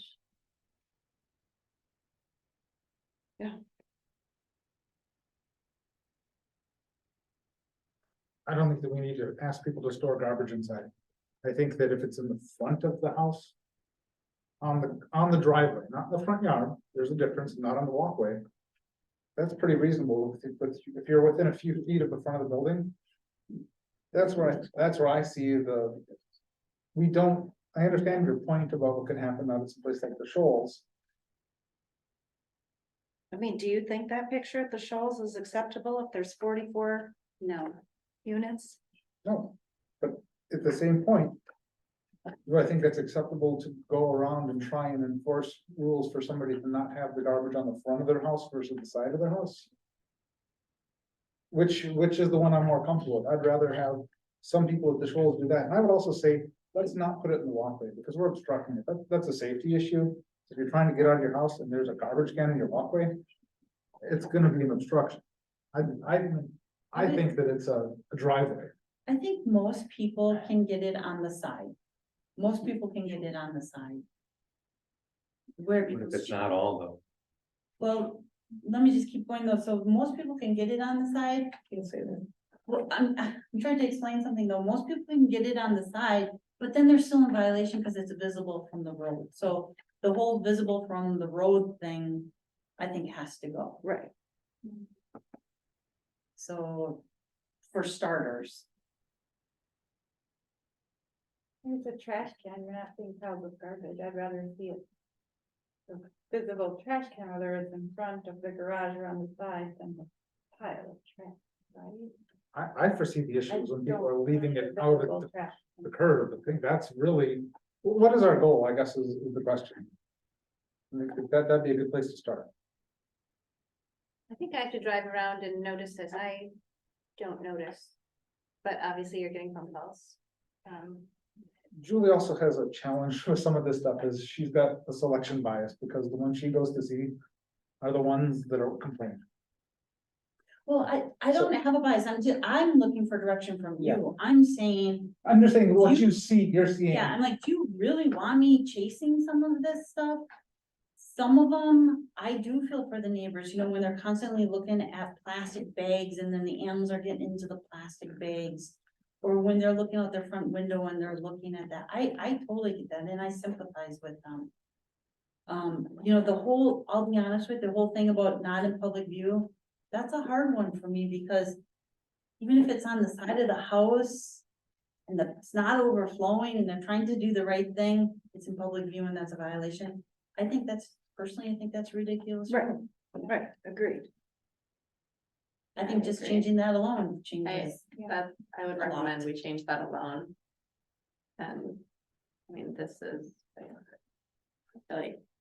As far as making There's so sure- many other things for you to do with your time. Yeah, and I mean, as far as overflowing, like you see it on the ground, that is a problem, because we do have animals and Right. then you do have a bigger problem. But if if the lid's on all the way and there's no visible trash or bag coming out or overflowing, whatever. It just. And then with the overflowing garbages, are those year-round residents, do you think, or are those just renters? These are rental pictures, but I've seen them both areas. We do have people year round. There was one recently on the way into work that I saw. I'm not sure that we should worry about which ones they are, because it doesn't. Well, I mean, we already have our short-term rental rules, so I didn't know if those were the people who were, It's or if everybody is stuffing their It's garbages it's super gonna be full. a rule for everybody. Yeah. And to help streamline Julie when she gets the I complaints. just wasn't sure how problematic it was. We're actually trying to take a little bit of time to spend less of Julie's time. Right. That's the goal on this. And the only where, I'm just a little bit different where you're at, Denise, and I just think that if you put it on the driveway, it's right by the building. And the garbage is closed, I mean. Yeah, I mean, And so what if the garbage isn't closed? then that's a violation anyway. My only concern with that, Nate, is what's in front of the building. Within 2 feet, is it within 4 feet, within 6 feet? Do I have to get out and measure it now, because the neighbor measured and it was 6 feet, 6 inches. Or do you just put it on the side? I put my trash in my garage all winter long. If nothing smells with the lid closed. Not everyone can do that if you have one car, you have bikes, like it's not actually possible for everyone to do that. Like, I You have don't, some sort of art studio in your garage. yeah, I It's wouldn't. not- You don't wanna smell that when you're working and stuff. I mean, that's, I guess that's really good indoor space that. I begrudgingly give up to a car when it snows, but other than that, I use that for other things the rest of the year. I do too. I park outside all summer long and use my garage for other things. One of my businesses. I think that the front of my take on it would be, the front of the garbage cans within 5 feet of the front of the building, No, okay? next to. Here. It's Can't always be next to though, you don't. next to the front of the building. I If thought they, you were saying next to the side. no, Next to, yeah. If you're saying it's okay, it's not within, don't give Just right next measurements. to it? Too. Yeah. Jay, it's- okay, Yeah. I can, It I abuts. can meet you on Yeah. that one. Because otherwise that creates the So- problem for Julie, it has to abut the building. So how about the thing that we can agree on is that it does not have to be, that we'll get rid of the part that says it's not visible. Take that out and bring that back as an amendment. Yeah, let's do that. I think we might have had it, so the agreement on. It can be on the front of the building as long as it's abutting the front of the building. I mean, I don't like that. I Abutting- want to abutting vote means for it. touching it and. Yeah. All Julie's taking out is. It's okay to be Visible, visible. yeah. You know, abutting, you know, then what I'm at, then I'm gonna get the complaints, it wasn't touching their building and here's the picture, come on. Let's just keep it simple, let's just start with the simple one and say it can be visible from the road. Leave everything else the way it is, but take out the part that says it cannot be visible from the road, because that is the biggest problem. Let's just take that. I mean, even these people who put it nice and tidy on the side, technically it's a violation, technically I have to write them a citation. Mine is on And I the do get side. people who say, why haven't you written the citation, you know? And I get it, because sometimes sometimes neighbors are living with so much that they're just like fed up. So I understand why they're calling it. But the practical thing is that what we really intended with So if the Kathy's biggest code? complaint is that they're visible, let's just do that and take out that And then part. see how it goes with everything else. Yeah. after. I don't know that we need to be about that.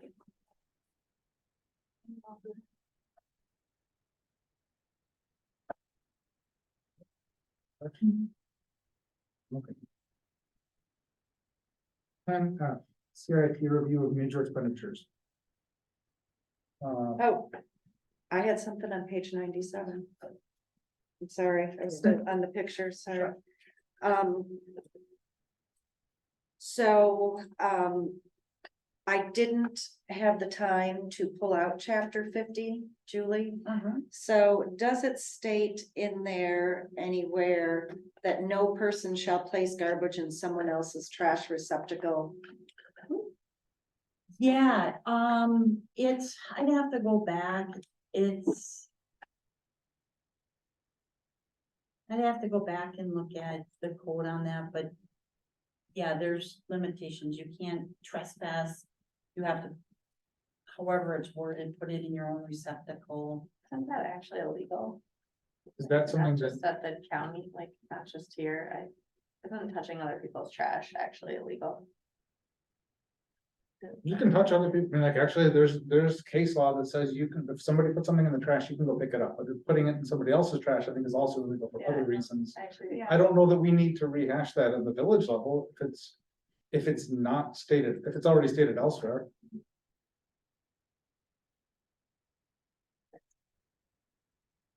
It's not allowed by our code.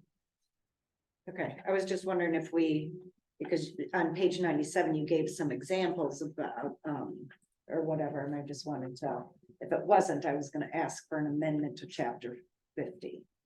Oh, yeah, no, my number on page 97, I was just trying to point out that everything you see out here, some may think they look bad, some may not, but they will. Just point out, they're all violations, this is one.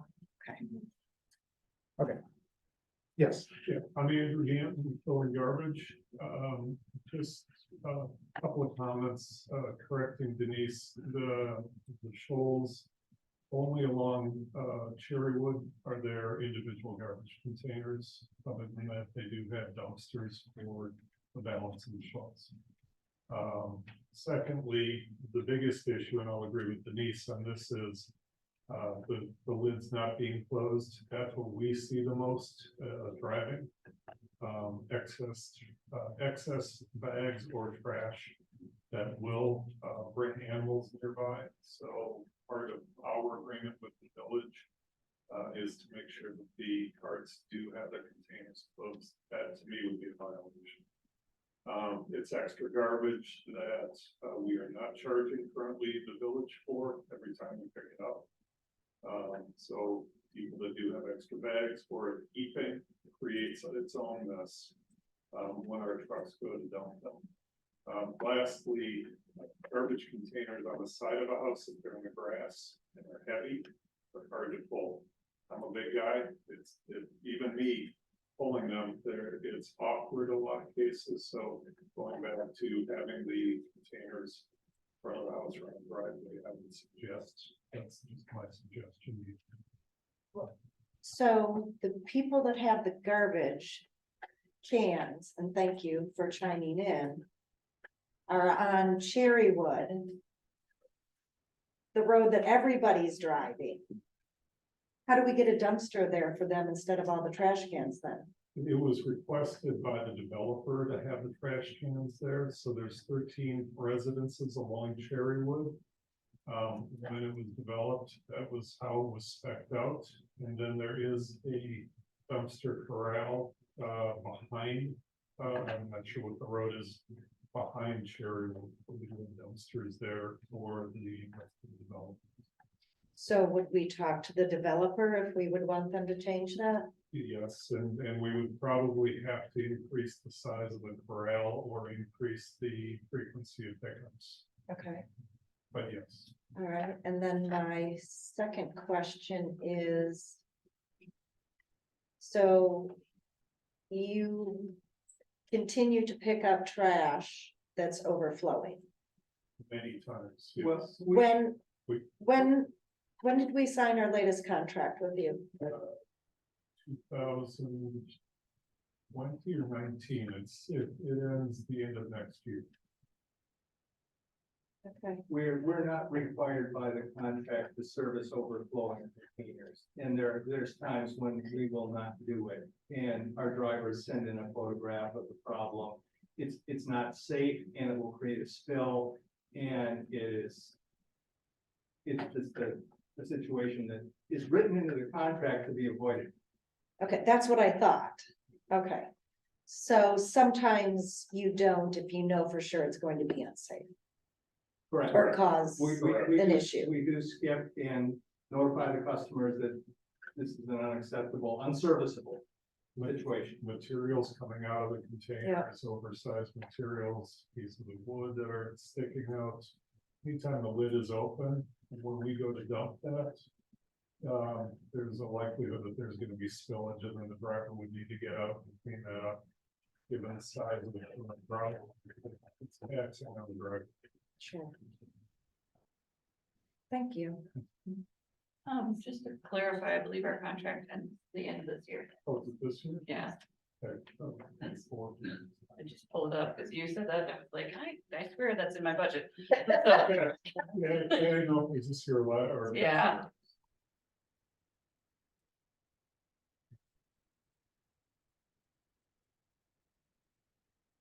Anything else? Yeah, so same page 97. First bullet point, last sentence, all containers shall be stored upon private property house and screened from public view, which is what you were gonna remove. And but then it says, and shall not be stored in the front yard setback.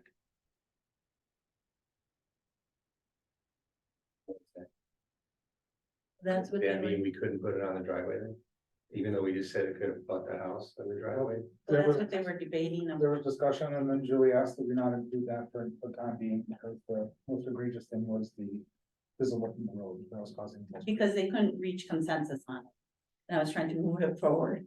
Some were saying it on the side, some in the front, and I said, well, can we at least start with the most egregious one? I'd See how rather it goes? finish the conversation, Okay. come to consensus. You so guys we do what don't you have to want.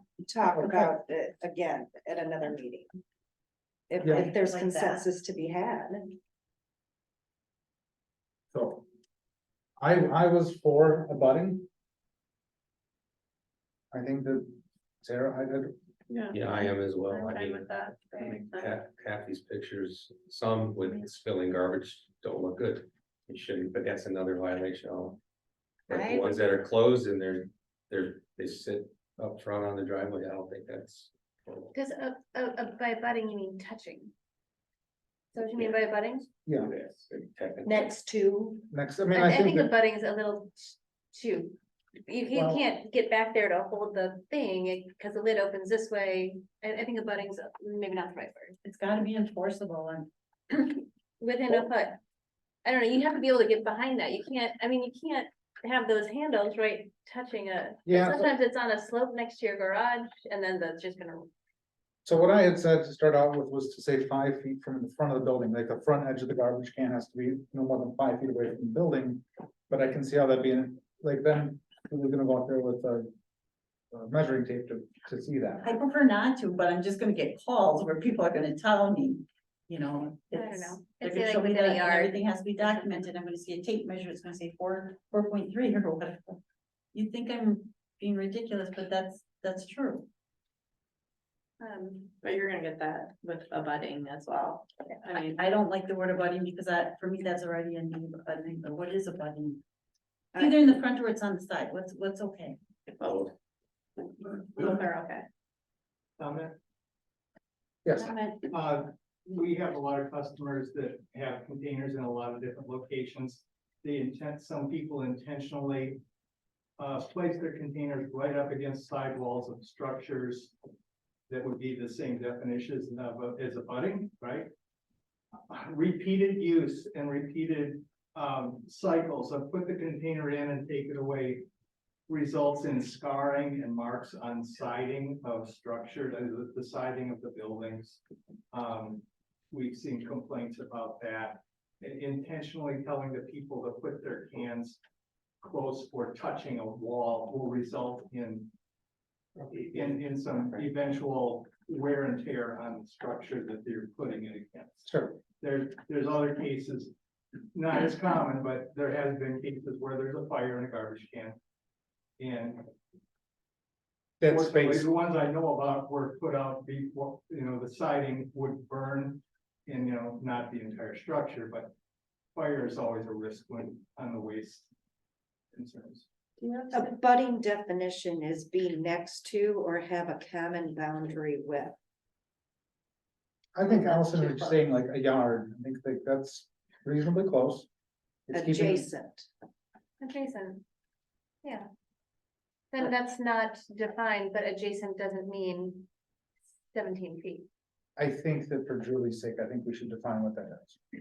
So if we're gonna send her out with a measuring stick, let's have her know what the measuring stick should say. Well, I think Being it can be in close vague, like adjacent. proximity. Yeah, adjacent is great.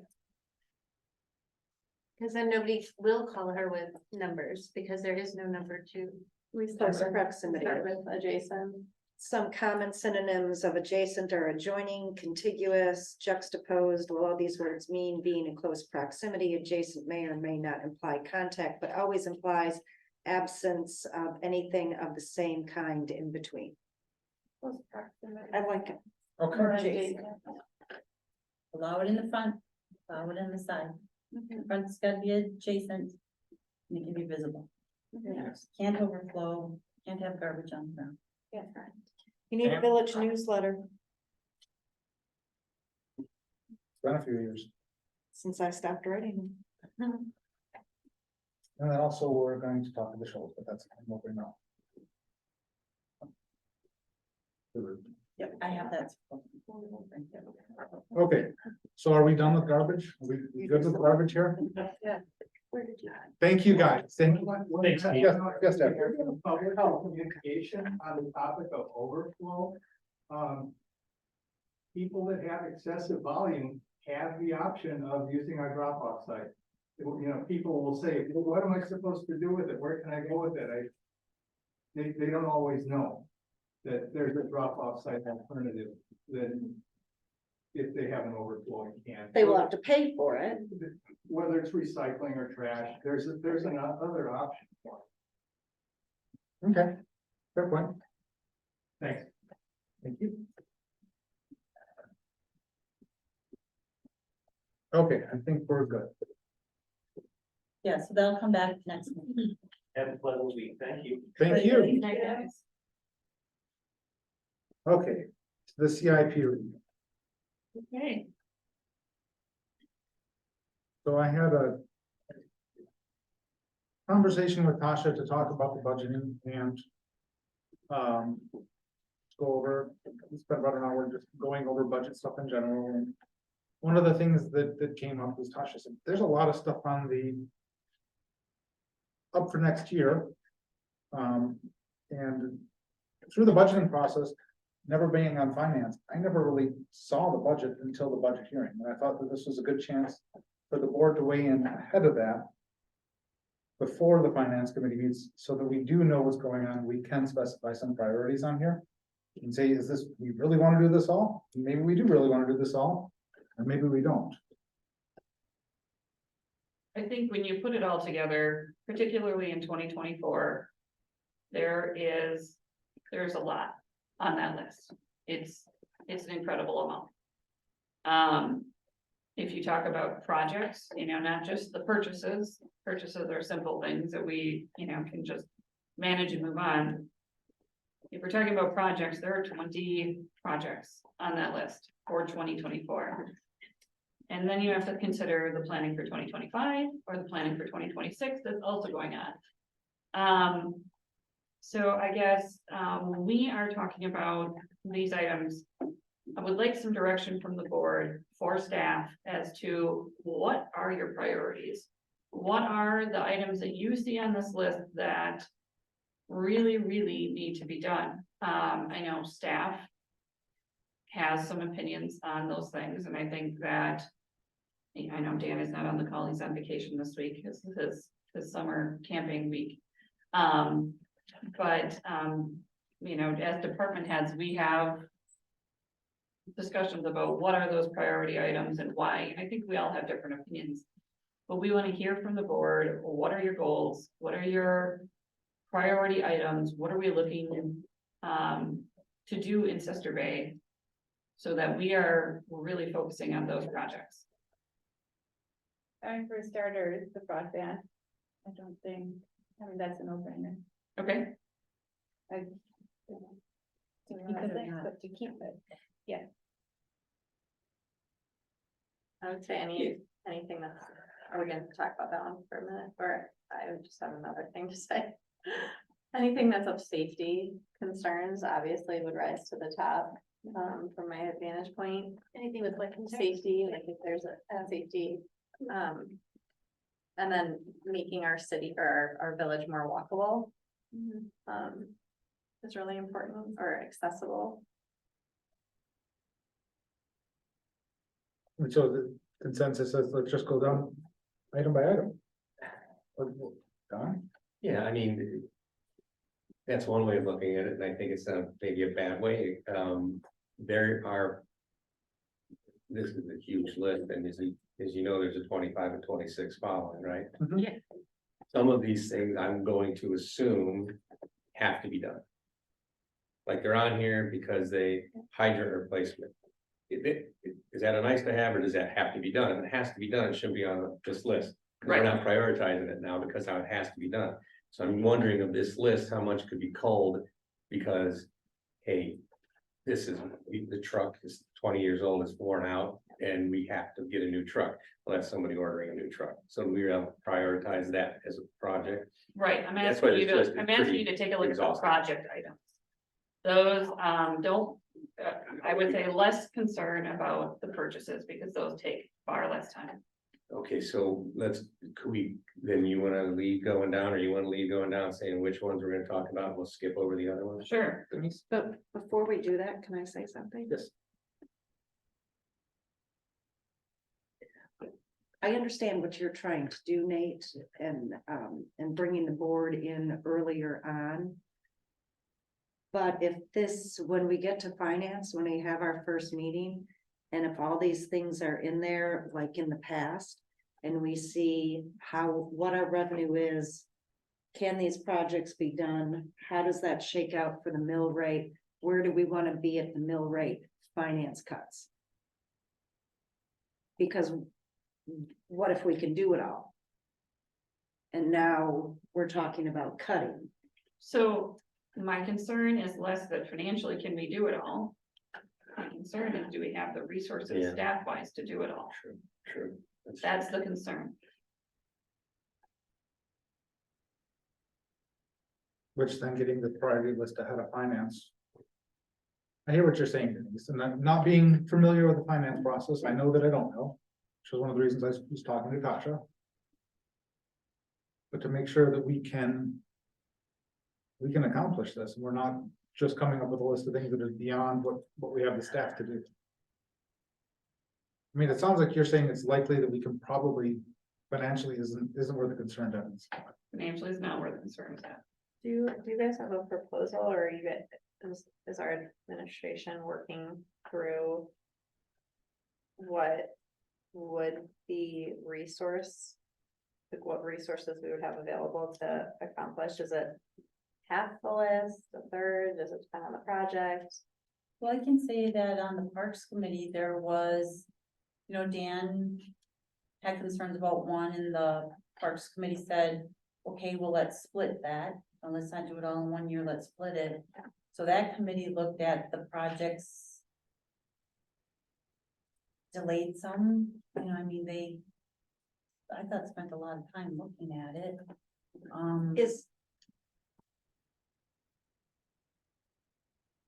Tasha, what are your concerns?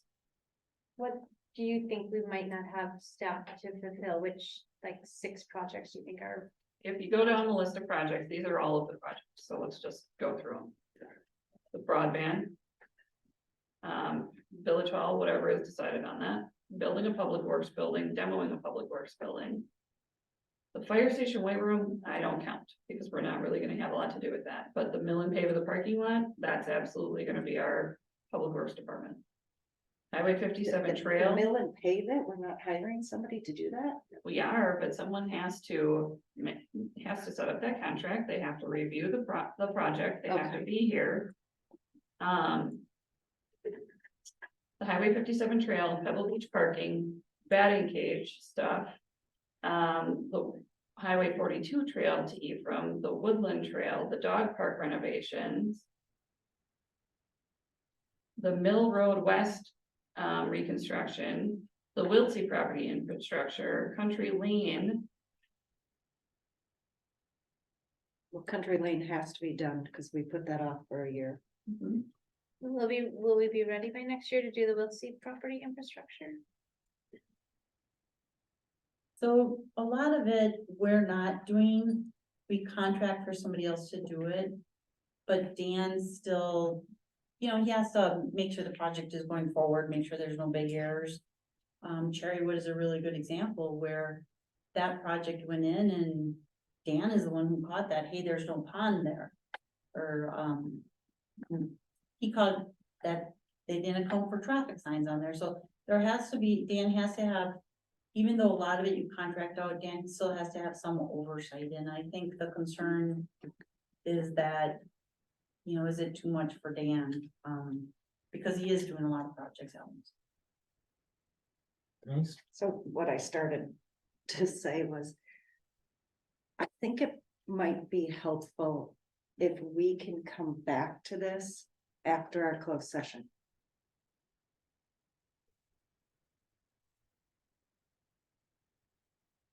Okay.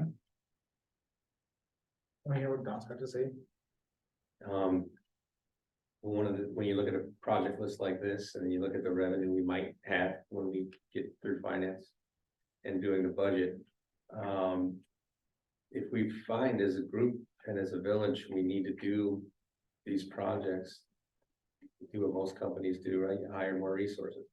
And we put that in the budget, and then we hire Dan additional help and whoever else. If it's gonna be a position or two that can continue on and have a role here. I mean, we are growing as a village, it means we're gonna have to grow staff too, right? Yeah, and that's another way to solve it, right? I mean. Hire someone else to Yeah, do we streets. don't do stuff, or we hire people to do it. I mean, Right, quite I frankly, just- it's that, the math is that easy. The reason we're asking, Yeah. I'm asking, or staff are asking for the priority list is because when it comes to those discussions. Yeah. We need to know how we're gonna fulfill that, right? So if it means hiring someone. In order to do all of these things, well, then maybe that becomes more of a priority. Yeah. And that has to be included in the budget process rather than cutting a project. So if you feel like all of these things are high priority, that's fine. Then we have to address the resources to do that. And that becomes a finance committee discussion. I mean, there are many. I'm literally just asking for the priorities Yeah, that's to fair. set some goals. That's fair. I think that's fair. I know that we do need to do all these things at the marina. That's very important. The boardwalk repair and the docks and the floating dock repair needs to get done. I think I understand your point, though, that we should come back to this. Thank you. We want to come back to this after closed. What would be the? We don't want to table it because I know the table and cause lots of issues. Can we? You're tabling it until it can come back after close, that's right. We're postponing it. Yes, Postpone. word that. We're gonna postpone that. Until. Executive. session. Later on the agenda. Yeah, later on the agenda. Okay. Financial report. Anyone have any questions? Make a motion to pay the bills for $297,259.14. Second. Motion by Bertle, second by Cox, all those in favor, Hi. opposed, motion carries. Okay. Committee appointments. I talked to a lot of people, Denise pointed out that I missed one, so I'm going to circle back to them. The recommendations I have for this month would be Jeff Anderson and Richard Dahlstrom for the comprehensive outdoor recreation plan. Jeff Anderson is a non-resident. Richard Dahlstrom is a resident. Any question on those two? Okay, then there's, Any females on the ad hoc outdoor recreation committee? I have, there, Lily is on there. Okay, just checking. Thanks, sorry Lily, I didn't know, I forgot. Which one? Comprehensive outdoor rec. Oh. There weren't any that offered any of them, so that's Oh, why that was. I was just asking if there's other opinions. Okay, So outdoor rec, just real quick, you said Jeff Dahlstrom and Richard. yeah, I'm gonna Or just Jeff turn this Anderson. over to, oh, that is, give it what's I'm done. Then Forrest Wells, he was open to being on anything. I didn't realize we didn't have library though. But we have a vacancy on library, and I think he'd be a good fit for that. And he's willing to do that? Yeah, he was willing to do anything. Risto Olga was interested in doing the zoning board of appeals. That's the only thing he was interested in, so. That was my recommendation on there. Another form alternate open. And then the biggest one tonight is Lori Hart for Plan Commission. She's been at Plan Commission for multiple meetings and she's still coming back. That was my recommendation for Plan. I'm sorry, who was your recommendation for that? Laura Hart, who's in the audience tonight.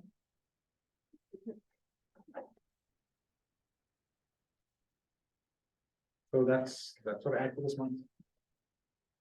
And then we should get that part taken care of next month. Motion to approve the appointments would be in order. So, Second. motion by Cox, second by Shampool, all those in favor? You would break it down, I could vote yes on some of them, but there's. On all, and you, I don't know if you've wondered, I have can I- voted no on all of your committee appointments because we're doing it as a group. Instead of by committee, and I'm, Okay, I will take them, we've already voted this time, Denise, but I'll Yep. take that in consideration. just letting Thank you you know for that's for why. speaking up. Dasha had a. question. Can you revisit the monthly bills, because I think the number that was read was from the report, which doesn't include payroll or a number of the other bills. So On the page total would need to be 114. Oh, I corrected for the looked at minutes. page 114, Yeah. sorry, not the beginning. Let's finish the committee appointments. I think we needed a count on that. Did you say motion carried? Yeah, motion carried. sure, wonderful. Okay, back to the bills, $486,276.57. Thank you. Is that a motion? Yes. Okay, motion by Berto, I'll make a second by Bell, all those in favor? Aye. Opposed? Motion carries. Staff reports.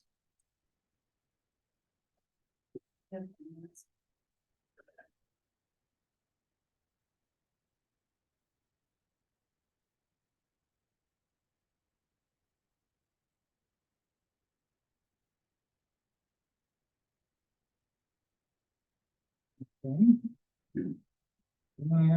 that's, there's nothing for that report. Dan is in there. He's not here to answer any questions.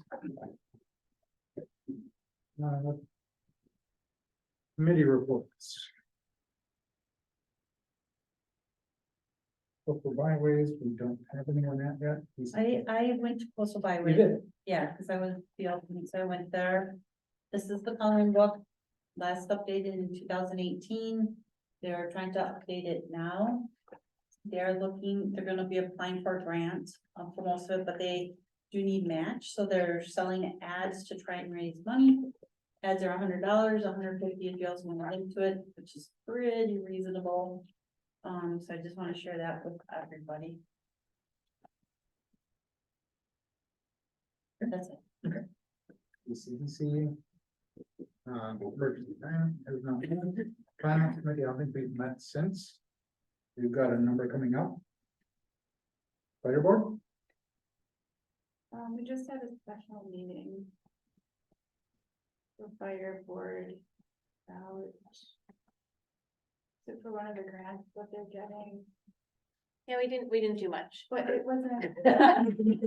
We met and then we had and then like we two then we meetings. adjourned and then we created the minutes and then we met again and then we Yeah, adjourned so again. basically, they just needed minutes for the For a process of, like a fund or something. okay, Yeah, that's all they needed. We were there for 10 minutes. No, we didn't do too much. No. But we had two meetings in a half hour. It was amazing. Chris does a pretty good job. Yeah, He makes it easy. Green tier, We meet again next Monday, so we will update you after that meeting. Question on page 5 of that. Under agenda item number 6, discussion on a recommendation to the Parks, Property and Streets Committee concerning electric vehicle charging stations. Please don't send it our way. We've discussed it multiple times. Do you have what are you thinking? We've said no every time. They were hoping to persuade you this time. Just, and then on What the is the top, rationale for that? Like, isn't the Green Tiers job to help to figure out how we are? and I think going after the businesses is an excellent idea that I read in the minutes. So you don't want it to come to parks, we have control over that conversation, is what I'm hearing. I mean. And that's not really what I said. Well, if you're But- shutting it down up front, that doesn't give, I mean. We've talked about it 3 different times. Okay, well, we have a new board. I am a Okay. new chair of this committee. We have had 3 really great conversations. So, like, I would like you to go into this open-minded, because we have a team of experts who are trying to figure out how to make sure Sister Bay is sustainable from an energy standpoint. Okay. And the top of 6, discussion on a recommendation to the Plan Commission on a housing/recycling ordinance. What does that involve? This, I believe, was related to, honestly, recycling. Wasn't Sarah, I think that might repurposing buildings. be, Recycling, reusing, repurposing of buildings. yeah, that's what I was just saying. I Oh, think it's, gotcha. Okay, thank you. Okay. Well, we did put that into the code, the zoning code, right? No, actually, there was talk about it and I have a draft that's been sitting on my desk for like 6 months. about Incorporating it into the code, which hasn't happened yet, but we've had. I that mean, discussion. it's in our raising code, or we have one area where we encourage the reuse of buildings. But this is looking at the whole, I think it's the transition area and Wiltsey saying, hey, if you can reuse buildings, try and reuse them, that whole thing. Okay, thank you. Yes, I do have an open mind. I am appreciative of that. Oh, okay. Historic Society, Yes, about the shadow, there's $64,000 in the fund for the shadow preservation. Chris Crindle Market made a profit of $23,000 in 2022. Farmers Market is still struggling with only 8 vendors. Attendance is down. The Sister Bay Historical Society very much appreciates the village's donation of $5,000 to the Historical Society. Sons of Norway has dissolved and donated $500 toward the Scandinavian Cottage. Attendance was down in July for the, Whole Historical Society grounds. They're reaching out to recruit bus tour operators in the future. The house needs to be repainted. They need a lot of volunteers to do that. Squirrels and raccoons are breaking into the house and maintenance is working on it. Little Sister Barn update. Goal is to make it available for year-round events. The architect estimates this to be about $500,000. The fish boil was held August 10th and it was a sellout. Chris Kindle Market has 10 new vendors and needs 90 volunteers. There was discussion about artifacts being ruined at the Chris Kindle Market by storing them outside. A lot of finger pointing and arguing followed that with a lively discussion. Who owns the, you guys, my brain is shutting down, what the farmer's market? Who It's owns run by that? the Historical Society. Okay. Is there like it just with your report of only 8. okay, 8 vendors for our community? Seems like we're doing a disservice for the community if we only have 8 vendors. Is there opportunity to revive the farmer's market? Or relocated? Relocate I know, I it? mentioned that to them. How, I mean, does it have to be owned by, I don't know what Historical they Society need is to like maybe critical, review what they're doing wrong there. I know that Well, do you there's think lack of farmers, there was a drought. Most of the farmers are in the southern part of the county. The big farm market on Saturdays in Sturgeon Bay, like everybody knows. Well, do you That's think competition. also just the location itself? Yeah. Like, it's out of the way. It's in the tucked away in the corner, yeah. Yeah. Are there, I mean, is that something if it was moved that the village would, is if it was more centrally located?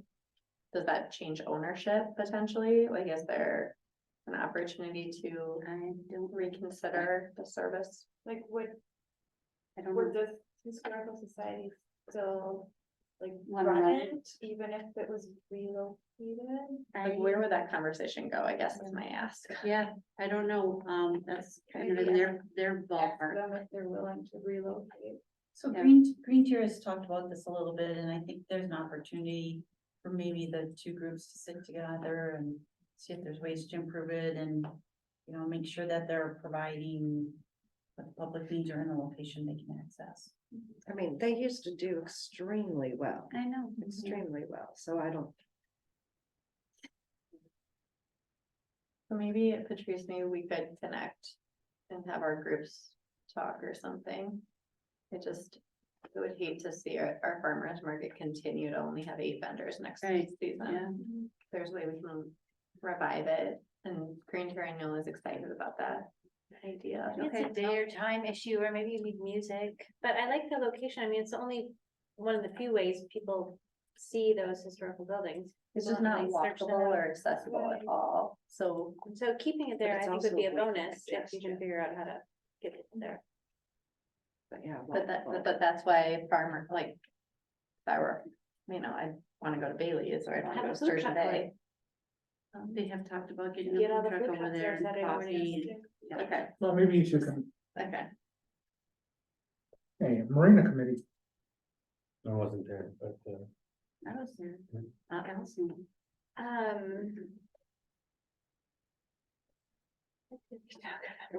we skipping over library? oh, I'm sorry. I'll circle back there. Julie, I look at you to help me with this one. It was a very lively conversation as well. Sure. You want me to start? Yeah, I do.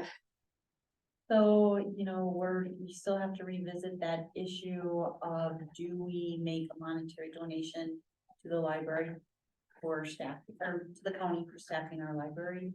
And do we sign an agreement? And there was a lively discussion this last week on that. And representative from the county, they had somebody there from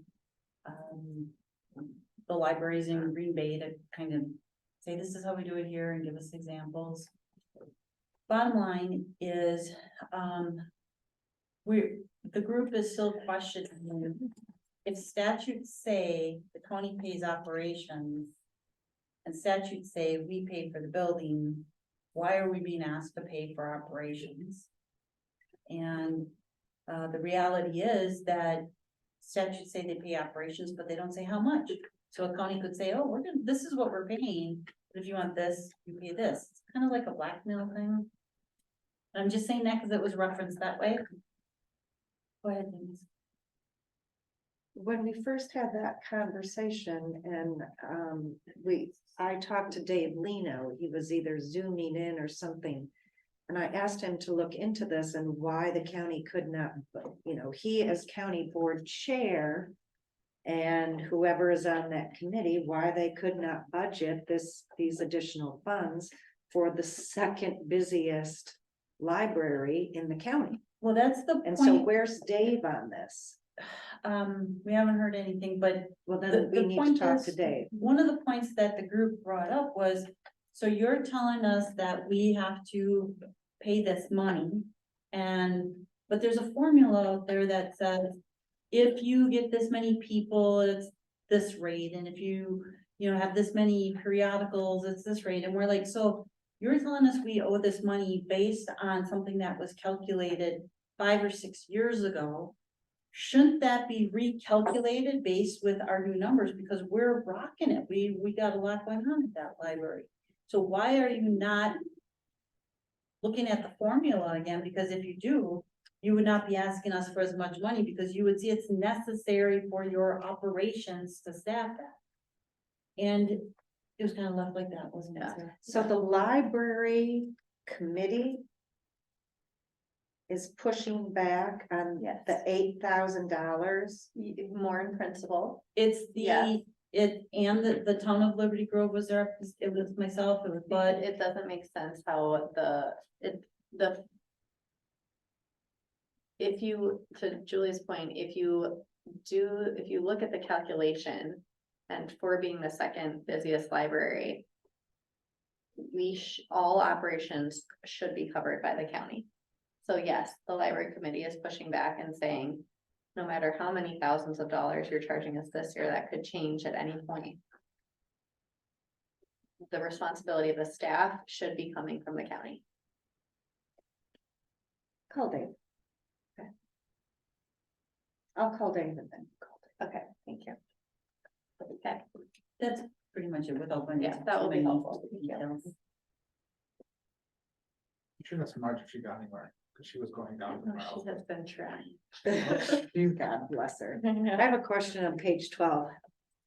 Public pedestrian. Oh, no. This is Marina. Oh, that's Marina. Never mind. But Did you have anything else, Allison? We kind of trailed off there, jumped over to library. You good on that? Marina. Yeah. Marina, so we talked about the Marina building. They're going to come up with new plans maybe next meeting, perhaps, and then I think, clean Marina, it's clean, which is great. The parks, I believe, had asked for signage on the public restrooms on the back of the Marina building, and so they're going to put a sign attached to the building. okay, That's that's a where question. that's where I have my question. Because it states in the minutes on line 24, which cannot be a sandwich board sign, says who? There's only one allowed per property, so right now the vendors have to get together and that, the code says one sandwich board sign per property. And so they're working together to get rid of their 3 and put up 1. Ours would be on the same property, it would be the second sandwich board. Okay, then let's change. Per square, No, it we could don't be want- one per so many square feet on property, could be changed to You indicate that. can change You know the what I mean? code. Yeah, you can Like, change that's a huge property. Yeah, you can change Yeah. the code. It is however you technically want a it. different parcel. And this will all be changing with the new Marina building anyway. Isn't the sign okay for now? Like a bigger sign? I think when I talked to Dave, if I remember right, the concern was, is that gonna be in the way as well? Because he's got boats coming in and out and. In the way, I wanted it between the sidewalk and the building, Yeah, in the grass. in the grass. I think they were talking about just putting a bigger sign saying like restrooms, like on the building. Well, it said ladies. Oh, That's That- the only one you can see from the road. You wouldn't be able to see a sign that said men's room. restrooms is better than ladies. Oh, no, I don't think it's supposed to just say lady. That's all they wanted, they agreed to, was to put a sign that said ladies on that side of the building, because the men's restroom is tucked behind, so you wouldn't see it. Oh, I thought we were gonna put something that said like public restroom or something. I ended up missing the meeting, leaving at 3 because I had to get my son from the military, so I don't know what they decided. Do you remember? I think they did say ladies. Oh. That was a group. Oh, I thought. Well, we were going to- can we stop them or ask them to reconsider before they make something? I mean, ladies is When you talk to a Dave. short word. Okay, call Dave about ladies, Like restroom. about bathrooms. I thought it was a bigger sign marking the restroom that would be visible. We talked about not giving people money back on JDOC for not having electricity, because we didn't think they really lost out on much. For the period of time there was no electricity. One big one was the finger pier privacy concerns. People are fishing on the finger piers and causing all sorts of havoc, but the DNR, because we have DNR funding for the marina, the DNR says we have to allow the fishermen on the finger piers. People are poking their heads in people's boats. They're doing all sorts of stuff, but we can't keep the public off the finger piers. So that's a problem, and Dave was going to have another meeting with the DNR. The DNR is in the process maybe of reworking their rules, so. That could be a serious thing if people get ticked off enough and do not rent those transient. Oh, Slips. one problem was 2 kids were fishing on a pier. They were mad that this boat was docking. And the boat was coming in and came in, and so they were so mad that the boat owner made them stop fishing. I don't even think they stopped fishing anyway, so when he got off his boat, they just shook the pier and made him fall in the water. So, I mean, it's a problem, it sounds like. There's video of that, that's. We get a lot of complaints. We never used to have. The boat owner problems fell of into the people going water on the finger because the piers. fishermen kids Ever. would just shake it. They were all down the big concrete dock. That's where you could fish. That's where you were told. Now they're allowed everywhere. Yeah. And now the borders are. condemned. I don't blame them. And there's not much to be done yet, but the DNR might be working on it. And I think And that that was, will take 3 years. yeah, so that was most of what we talked about. That was the biggest issue. Ugh, unacceptable. And there wasn't much we could do about it. Marina Fest did not meet. No. We had our last meeting, I think in May, and that was, We got one more to come up at like the end of the fall or something. no, a recap after the meeting. I think it won't be until after. Dr. Rec has not met, but probably will be meeting soon. Well, I think after we get the outdoor rec plan stuff. First properties and streets. There's, I think, 2 months of minutes in there. Are there any questions? We talked about one of those minutes last meeting. We did. Yeah. Okay. Personnel, we have not met. We've got a meeting coming up in 2 weeks. And you don't have to go sit down. That's the one you don't have to. On my full hungry or card. Okay, Wait, I don't have to go to that meeting, you said? No. Is it the one that's? Yeah. Okay. okay, planning commission. Any questions on our July 25th meeting minutes? That was a great meeting. It was an awesome meeting. I haven't done my homework yet, though. I got 1 week to do it. What made it so great? Because we Cluster were, housing. yeah, cluster housing, we were talking about it and Julie was drawing on the board and we just had really good conversation and throwing stuff out there and just very collaborative. I think we. I had love the one of- plan commission. I do. It's a Most good- of the time, yes, in that meeting in particular, I mean, like, Yeah. and I think we also had one of Julie's strong suits, very strong suits on that. Yeah. Okay, SBA, I got that in here, the agreement came here. Yeah, that was basically the last meeting, was talking about that and then tomorrow morning, never. Okay, tourism zone, So I, had my meeting ran Lily, were you there? No. Okay, then I'll report on it, because I had a meeting that ran late, so I missed it, Okay. but the two big things were, Ephraim is going forward with their challenge. That how Destination Door County and the tourism zone are using funds to give through the grant program, they're still challenging that.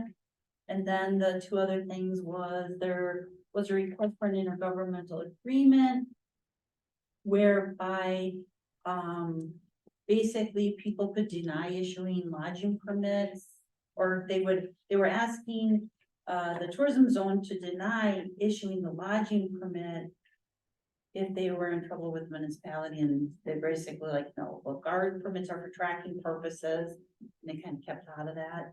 And then the other one was discussion on the fact that Liberty Grove and Bailey's Harbor had asked the tourism zone if they would be able to help out with staffing. And basically said, those communities are looking for efficiencies, but they are not ready to do that yet. Yeah, that's it. Tourism zone is not ready to do that yet, they're not.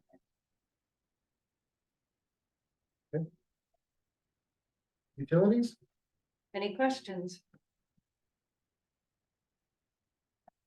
I happened to talk to the utilities guy from Oconto who would come over here to look at our facilities as an example of what they were looking to do for an upgrade. And I thought that was interesting. Village Hall. They're gonna review RFPs this week for the architect.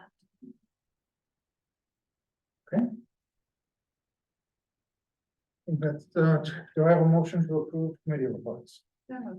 Second. Motion by Roscoe, second by Champeau. All those in favor? Aye. Opposed? Okay. I don't have a report. It's August. Enough said. Enough said. Just keep it under 5 minutes anyway, but yeah. Then we're come down to executive session. I think everybody else is taking a break. I need a few minutes here. Yeah. So, Are you going to go into close before you take your break, or? yeah, we might as well. Yeah. Okay, so I'll make a motion that we convene into executive session. Second. Motion by Bell, second by Roscoe. Roll call vote. Bell, yes. Yes. Birdo, yes. Warner, yes. Shambo, yes. Roscoe, yes. Okay, during that session, and I'll make a motion that we out of executive session. Motion by Bell, Second. second by White. Bell, yes. Wait, yes. Birdo, yes. Warner, yes. Shambo, yes. Roscoe, yes. Okay. We're out of executive session. You are going to direct you to Julie to get the appraisal for land and regrowth. Okay. Is that just consensus, or do you want that as a motion? That should be a motion. Okay, I'll make the motion. Yeah. Motion by Bell, second by White. All those in favor? Aye. Opposed? Motion carries. Okay. Back to the postponed item. The capital expenditures.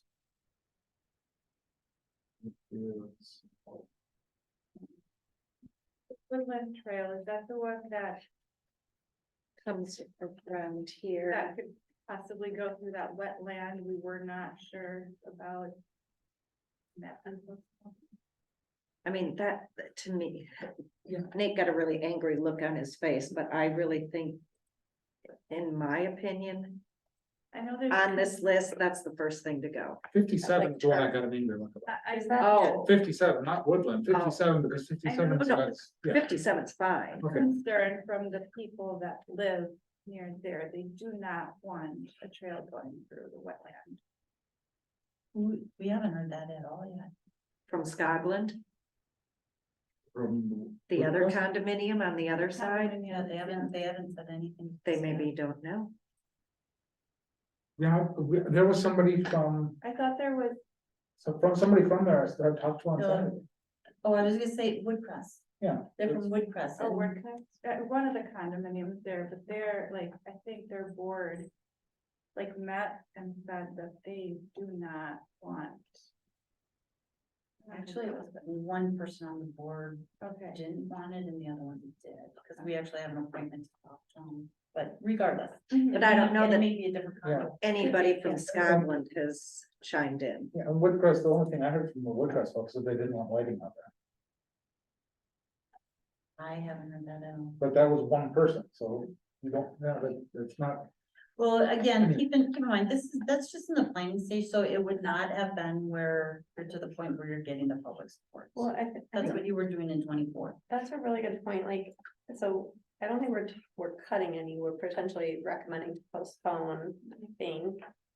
Yes. Okay. Yes, just cutting from 2024. 24, okay. Yeah. And potentially move forward, and to Tasha's point, like, there's no way, right, we can't do all of this. From a resource or budget standpoint. And some of these actually have been approved already, like the village broadband. Is that, like, I'm looking at the strategic ones versus the ones that are just go do it. Village broadband, we approved that last month. Yeah. So that's a go. That's a So go. like, as, like, we wouldn't touch that, Right. right? So can, like, are there others, I guess, that are a go that we can just say? Is the Public Works building the Parks building? Yes. Yes, And that is the first thing to move. that's the first thing to move. So that's kind of a go. But is this thing we're doing? What? Public Works would not relocate. We're down that. demoing it and then rebuilding? Yeah. We'd want that over the Right. wastewater treatment. So the Okay, new okay. it would never be considered for so- the new property. Okay, so it could, that's, okay, thank you. So that's a go because we've already, And that's already in the hopper for next year, that's Right. not something that is, it costs us money to postpone it at this point. You know, you've been postponing it for 20 years, people, it's time to just do it. Okay. yeah. Right, okay. Rebuild the parks maintenance building there. Or down. Yeah. Well, in the past, they said they try to get grants, and the trails, we're talking about grants. Right, the bus is not gonna cost you, for the way it's set up, anything else. The SBA is kind of tasked with coming up with the remainder, remaining $50,000 of those funds. Your big ticket items for capital levy for next year are the fire department is a huge one. I don't think you can reduce that. It's $95,000 a year, $40,000 for the parking and $100,000 for the radios. I don't think you can postpone any of that because of that radio read set that's coming down the pipe. That's gonna be $1 million at least. Do we have to do the mill and pave the parking lot? We do not. That can be postponed. Yeah, Can we pick two? Oh, sorry, go ahead, I thought that was, that's good. that makes sense to me too. Of the trails, knowing like the team, it's gonna be hard probably to do all three of those at once. Let's, Woodland goes, Could we, okay, so Woodland goes, maybe we focus on the other two. yeah, and Does 57, Woodland just get pushed back Yeah. to 25 or 26? let's push it back and look. I would need to do away with that. I think it's a fantastic idea. We also might be able to do 25. part of it for something that's much more economical too. I mean, if we don't do, like the Woodland, if we just do the one trail just where Autumn Court extends out, that might be tens of thousands of dollars too. Well, and we have it on 24 and 25, is it? Right, because we Just an part extended split trail. it out Okay. at our meeting last week. Got it, okay. To 25. Yeah, could we do that? Yeah. Okay, that's what I'm trying to say. Okay.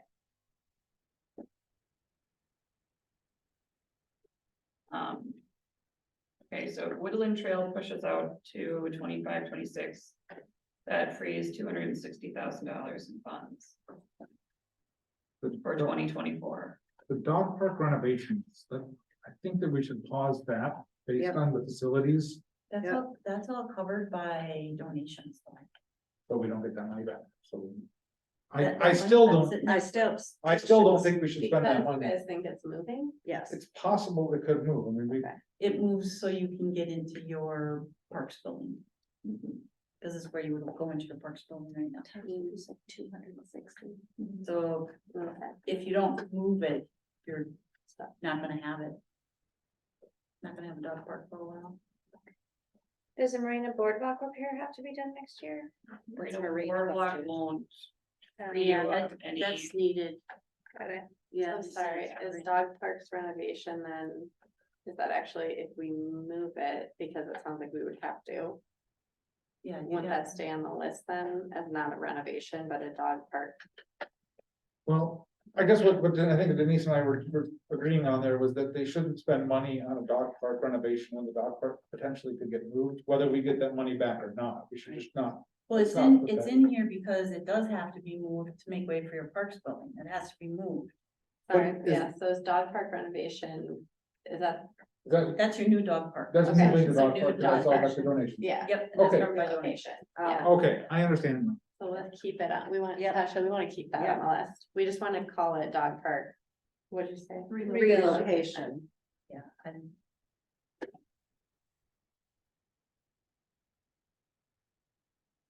I just see the Wiltsey property as being the place to take money away. I agree with you, Ally, like that amount is, there's no way we're gonna spend that all in 2024. So But Maybe but have you the only developer bond- you wanna you bought bond once, okay, once. got it, that's why it's there, okay, thank you.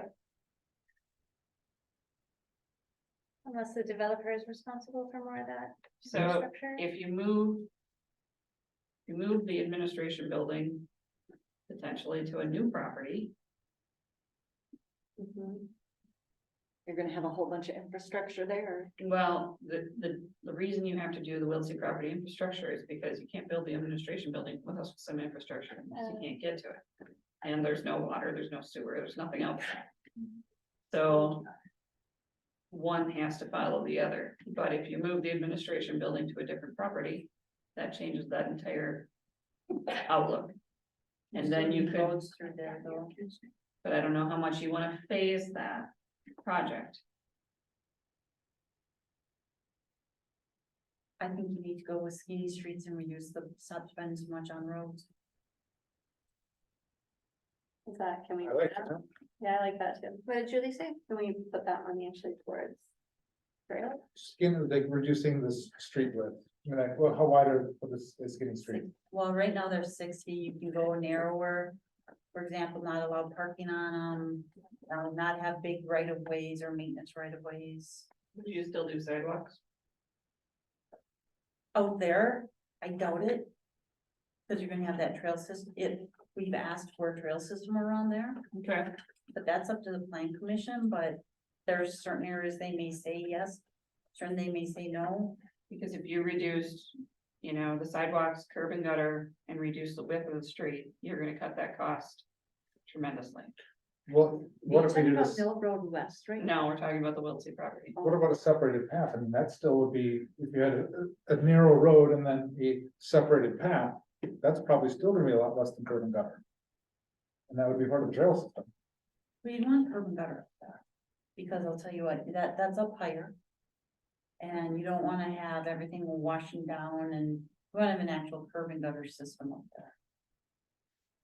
But it doesn't have to be these wide roads where you're parking on the side of the road.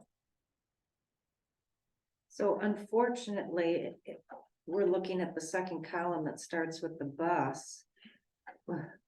Once you get to meters and everything below it is the utilities in the marina, which doesn't impact the village's money. Yeah. So, That's what it goes. Meters is utility meters, yeah, okay, so I want to make sure that, yeah, not parking, I was gonna say, those will be revenue positive. right. We're not actually considering those, are we? Keep an open mind, Sarah. You should. Not downtown, in parking lots. That's the conversation. There's a lot of other options. There's things that, they don't always have to be a parking meter. Anyway, where are we gonna get some money? So, I mean, all of a sudden the list is, Very small. very small and. Okay, do you wanna leave it as it is? And then it's finance's job to look at this and say, okay, maybe the debt levy has to go up just a little bit and we have to take from somewhere else. Like something else has to give in the budget. Or are we looking at more staffing options, or are we looking at, I mean, if this is what the board wants to do, and we want to do all of these projects, then I guess we have to find out how to accomplish them and how to pay for them. Well, can you guys come back with the guidance we gave you with maybe 2 proposals of if we keep doing everything we just talked about, like take away whatever we took away or Two postponed. things, yeah. And this is still what we wanna do, this is what it's gonna take from an operations or from a resource standpoint. Or, Once I have an assessed value, I can start actually working.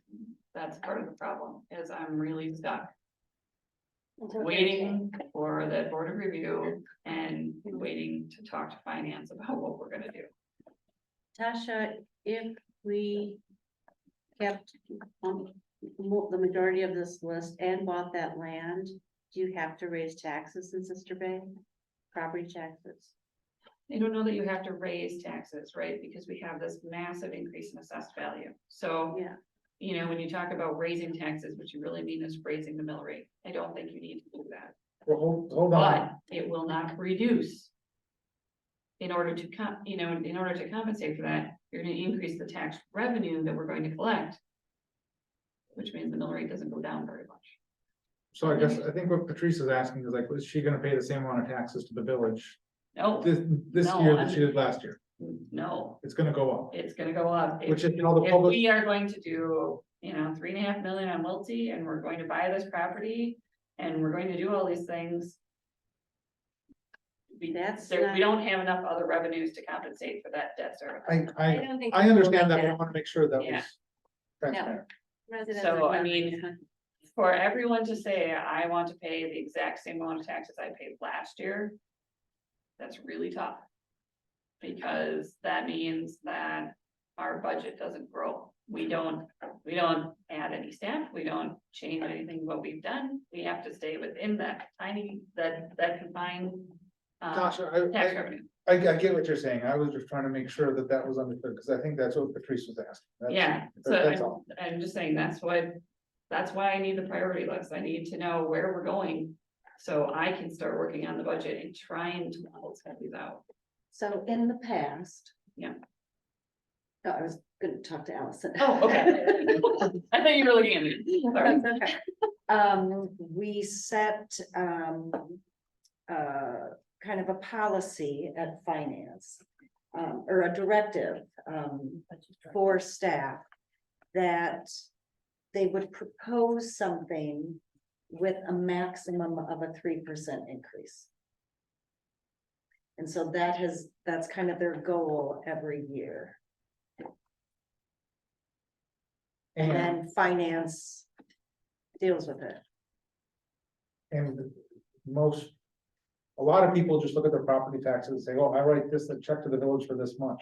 The village portion's only, it's only a small piece, but not exactly a small piece, but it's not the lion's share of it.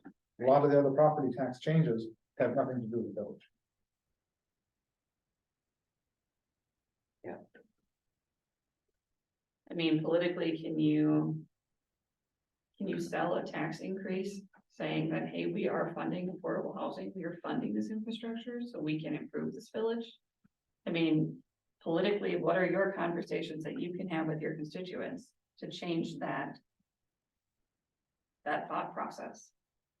I'm not so sure that we can, but we have to do what we think is best for the village. Right. That is our obligation, is sitting around this table. We should know all the facts, make extremely informed decisions. There are consequences, some good, some bad, to every decision that we make. And sometimes you have to take the hit. We didn't take the hit when we bought Helms or Al Johnson's, everybody was happy, that, not everybody. 98% of the people in this community were happy that their taxes were going up because they fully supported the public waterfront. This might be a different story. Some may say you can sit in that cramped, crappy office of yours with horrible windows, bad heat and ventilation and everything else, and they don't care. But we care, and it's our job to make the decision, no matter what the pushback is, if we think it's the right thing to do. If we don't, then we have to do something else. Yeah. I'm nervous about the whole big giant Wiltsey property development. I don't know if everybody wants their property taxes to go up to fund who knows what out there, and we haven't succeeded making these other developments affordable, so how do we know this is actually going to be? Because we own the affordable? property. Yeah, I mean, if you're looking at the Shoals is, there, it's. Well, all the apartment complexes, are any of them? We don't own it. Those are just market, Well, I- except for the Shoals, and the Shoals was done by, subsidized by, there was WIDA. WIDA, and I think there was some federal tax credit in there too, that's got a lot of control, it really makes. I'm just The nervous Shoals about got spending a ton of money on this giant development, and I'm not sure how well that, if taxpayers are going to want to fund that. Well, we will get some of it back by selling the lots to a developer, if that's what we choose to do so. And that's all yet. Although we don't own it anymore then, to make rules. It will be, we will make the rules before we sell it. Yeah, we'll have, there's a number of things we can do because we own the property. Now. We can put things that will outlast our ownership. And Sister Bay, for the most part, has always been pretty progressive. There were, in 1972, when the sewer and water was put in, was neighbor against neighbor. The village president got so much grief at the time that he ended up quitting. It was a horrible, horrible thing, but the board decided it was the right thing to do in 72. And we are the only county north of Sturgeon Bay that has both. Right. And they stood behind what they did and took all of the grief. One of the things that we constantly keep talking about is, what are we doing for housing? And that is why this project and utilizing the Wilsey property that we own, that we can control, that we can deed restrict, can help us grow and help businesses and have a place for, I've been having a lot of conversations with people when I'm talking to them about being short on help. And they just don't understand. And I said, there's only so many people that already live here. We cannot pull from other areas because there is no housing for them. Unless they want to commute, like what Don was saying earlier, from Sturgeon Bay or something, and who wants to deal with that kind of traffic and adding an hour plus to your day? Not saying that some people don't do it, but that's not what we're looking for. And housing for young families and young people has been the #1 goal for a decade. Is my guess right? Yeah, 10 years. So. Wiltsey's the best chance we have of making a dent in that.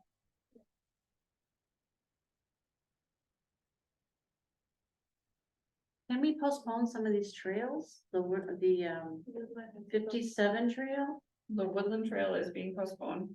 right? What about the other one? The 57 trail, I mean, it's got, I think that's too important. I agree with you. That- I that feel like is- we do need that one. That's takes care of a lot of the folks that are up by Northwood. Northwoods area, actually getting connected into downtown. They actually have an option to not go along that dangerous highway. One thing we could do is try and refocus Stantec into grant money on that Highway 57 trail. They are gonna write grant funds. They are gonna write grant, yeah, but the more we can try to get for that, the more we can. Then we could shift. Well, I mean, like, let's try and get all the grants we can possibly get. Well, Always, right, but obviously, right, but I mean, that's $250,000 of capital levy for next year. Can't That's we- a huge one. DVC is, I would think that some of these, Do you mean grant writing? Huh? The 250 that you're talking about, The 250 is for Highway 57 trail is capital levy. yeah, Stantec, will write as many possible grants, because there are like these people that are obsessed with getting the grants for it. You do pay them to write the grant though, of course, which is part of your trail costs. Yeah, You know, it might cost you 5,000, but they're gonna get you 150,000. So it's small, but the Pebble Beach parking, is that one necessary? Well, we have an agreement with well, not on the parking, I was gonna say, we have an agreement with the land trust that we do a certain maintenance out there, but the parking lot's not part of it.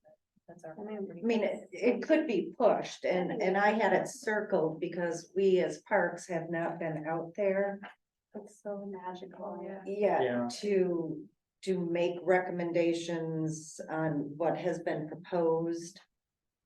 We just need to be out there as a committee and say yes, no, push off or never. I might be a never It's a there. never to me, like, it's like the secret thing that. I think you might want to check your agreement with the land trust. I think it's part of the agreement. That we would provide. But have you got sign in it, your or they trails. I don't know, Like Dan only Plansky, locals go there. right, Dan Plansky said it, the parking lot was pretty bad. I go there a lot, it's fine, The yeah, it's Pebble? fine, I Yeah. agree. It's not. That is like, Absolutely. in 5 years, I would put that on the list, personally. And it's Yeah. like, Just postpone Yeah, I would postpone that one, for sure. yeah. It's 30,000. You can push Yeah. it. Push it. It's not a lot, but it's something. We could take that 30 and we can use that to apply for 6 grants to try and get more money back. It's all logic. I do agree with that, but unfortunately they're trying to cut. What about this can. Highway 42 trail to Ephraim? It's Yeah, kind of under that too, right? intergovernmental. Oh, And don't we have the Door County Tourism Zone money? out of our hands. yeah, and that 50,000 is so we can get the grants to actually pay for it. Because So that's what, gonna be what like do $1 you million. recommend that we look at? I will say you're about halfway to purchasing that property. Because you are 260, And I thought 40, 30. 30, you can use the 50 that's currently in the land acquisition reserve. And then there's 290,000 that's flowing into the general fund from the TIF next year. That can be reallocated. Do both trucks need to be replaced? One truck is already ordered, so Okay. takes about 18 months to get a truck, Oh. between 12 months and 18 months. Now the boathouse, that's totally up in the air. That's marina money. That's marina money. Okay. The 50,000 you said was what? In 50,000 Land is already in acquisition? the land acquisition reserve. So you're at. What's Country Lane? What's the border road with the town, but what are we doing? You're already at. It's a joint effort. We've already Agreed to that. agreed to that. Okay. We pushed it off 1 year. It's supposed to be done this year. Mill is almost $1 million, and that one. It's horrible. Yeah, Just horrible. Yeah, Mill's got to be done. and the bus we are doing, right? Did we all talk? But about they're hoping to get grants. Yeah. Okay, they're working on grants, that's right. Can we, what about Wilt, I mean, like, what if we look to lower that number at Wiltie some by doing we could do some of these reductions in infrastructure that still lets us build it out. Maybe we Phase it. we see it, well, if we're not looking for skinny streets, what can we say doing that? Well, at this point, you are down to, let's say that property is $1 million, just to make it easy. You're down to $330,000. So we're Spread looking that at over 10 20 years, that's a drop in the bucket. Yeah. You yeah, got it. That's true, And you can take roll Wilkie that loan. down by 10%, you have 350,000. Yeah, But you could couldn't- roll that loan in with the public works building debt because you're talking about two public properties, so you're talking two tax exempt issuances or one tax exempt issuance. So instead of 2.5, we borrow 2. You're Eight. borrowing, 2.8, 2.9. Couldn't we just leave everything the way it is and drop Wiltsey to 2.5? I like that. I'd still get rid of. And the Woodland. development I would still building. push Woodland. Yeah, let's push. Yeah, I'd I'd still still push push the the other. other. I agree, cause Yeah, let's- like resourcing, Pebble we can't Beach. resource it all. Right, that was the main reason for our discussion. I like that, let's drop in Wiltsey to 2.5. So we're capping the work at 2.5. Well, let's, I don't think we, I don't feel comfortable with that. We don't know what that's going to be. let's not cap it, let's just ask to see what we can do to reduce it and see what that number comes back when it comes to finance, to say, okay, if we wanna do, let's. But how If would you we phase even it. know that until we have the thing from, the plan from Stantec? I mean, So we're just. we can make up any, Dan thought it was gonna be 1.5 a country road. Now he said it's gonna be 3.5. That's not based on anything. That's. Yeah. It's Right. not based on anything. So Based on Dan's professional estimation, we don't know how many linear feet, because we don't know where the road is gonna go. right? We don't. Yeah, he can't run an estimate without No. a plan. And we shouldn't have asked that, Absolutely not. it's too important. Right, Yeah, so is that's- that a cross that bridge when we come to it kind of Right. thing? I think, Right. yeah, And if it doesn't cost 3.5, well, then can we? We don't borrow 3.5, or then we repurpose, But we're talking, the priorities are purchase that property. Yeah, I'd say yes. The priority is. Broadband. so I public like works. your idea of incorporating it into the loan for the public works building. I will do my very best to cover as much of it in cash as I can. So that we are not taking on debt, so we have the chance to do what we can with the public, with the Wilson property. And then which ones are you pushing? Because I understand that's also important. Woodland Trail, fire station parking lot, Pebble Beach parking, just 3. Those three. But then we have 50,000 in our land acquisition fund that we can use. And then Tasha said next year, we'll have 290,000 and that goes into the TIF that we can use. And then will you guys still be coming back as we go through budget on what resources would be required for all this? Does that, Oh, yeah, okay, that's, yeah. that'll be part of the follow-up, okay.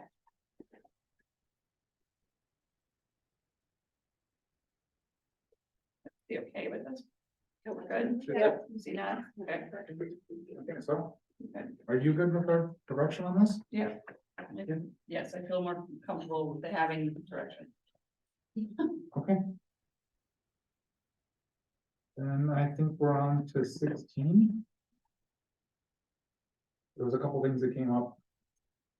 Well, you guys talked about the petition. He did bring that petition to Parks. So it's not like he just gave it to me and I didn't do anything. That was forwarded to Parks. Okay. But it was not, only one page of it was signed, all of them had to be signed. It was a direct legislation petition. I don't know that he got enough to have However, I direct think it shows legislation. interest by 76 people to have a park. I think it's a great idea. I don't know if we need a official.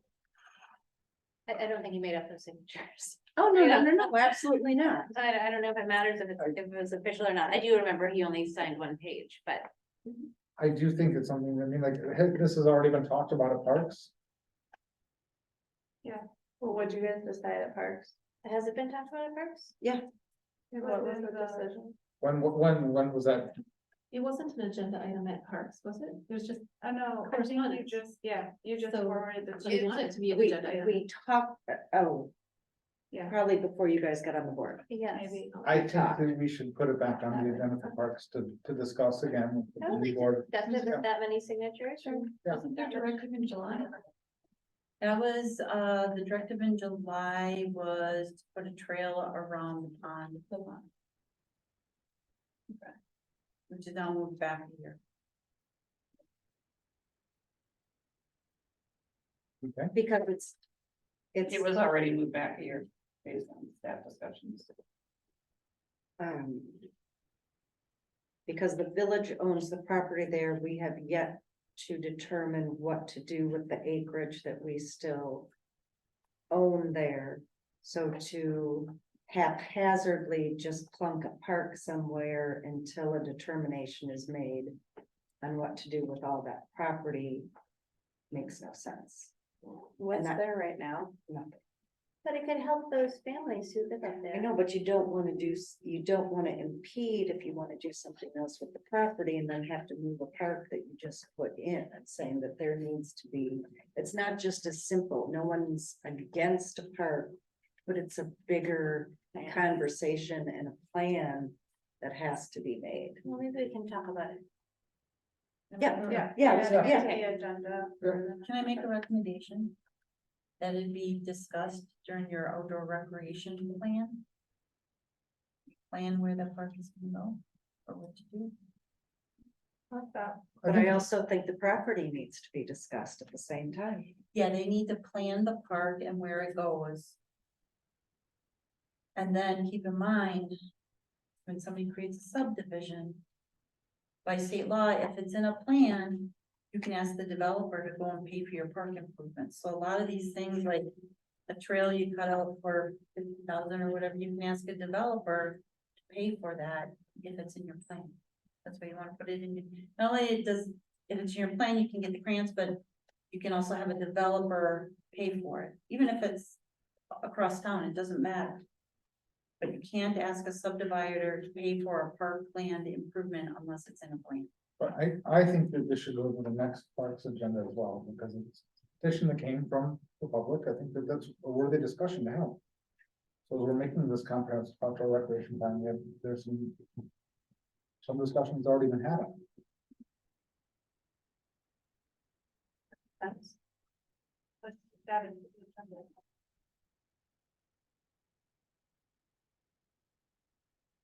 Okay, there's one other item. That's all I had. Okay. I took a note of it. Yep.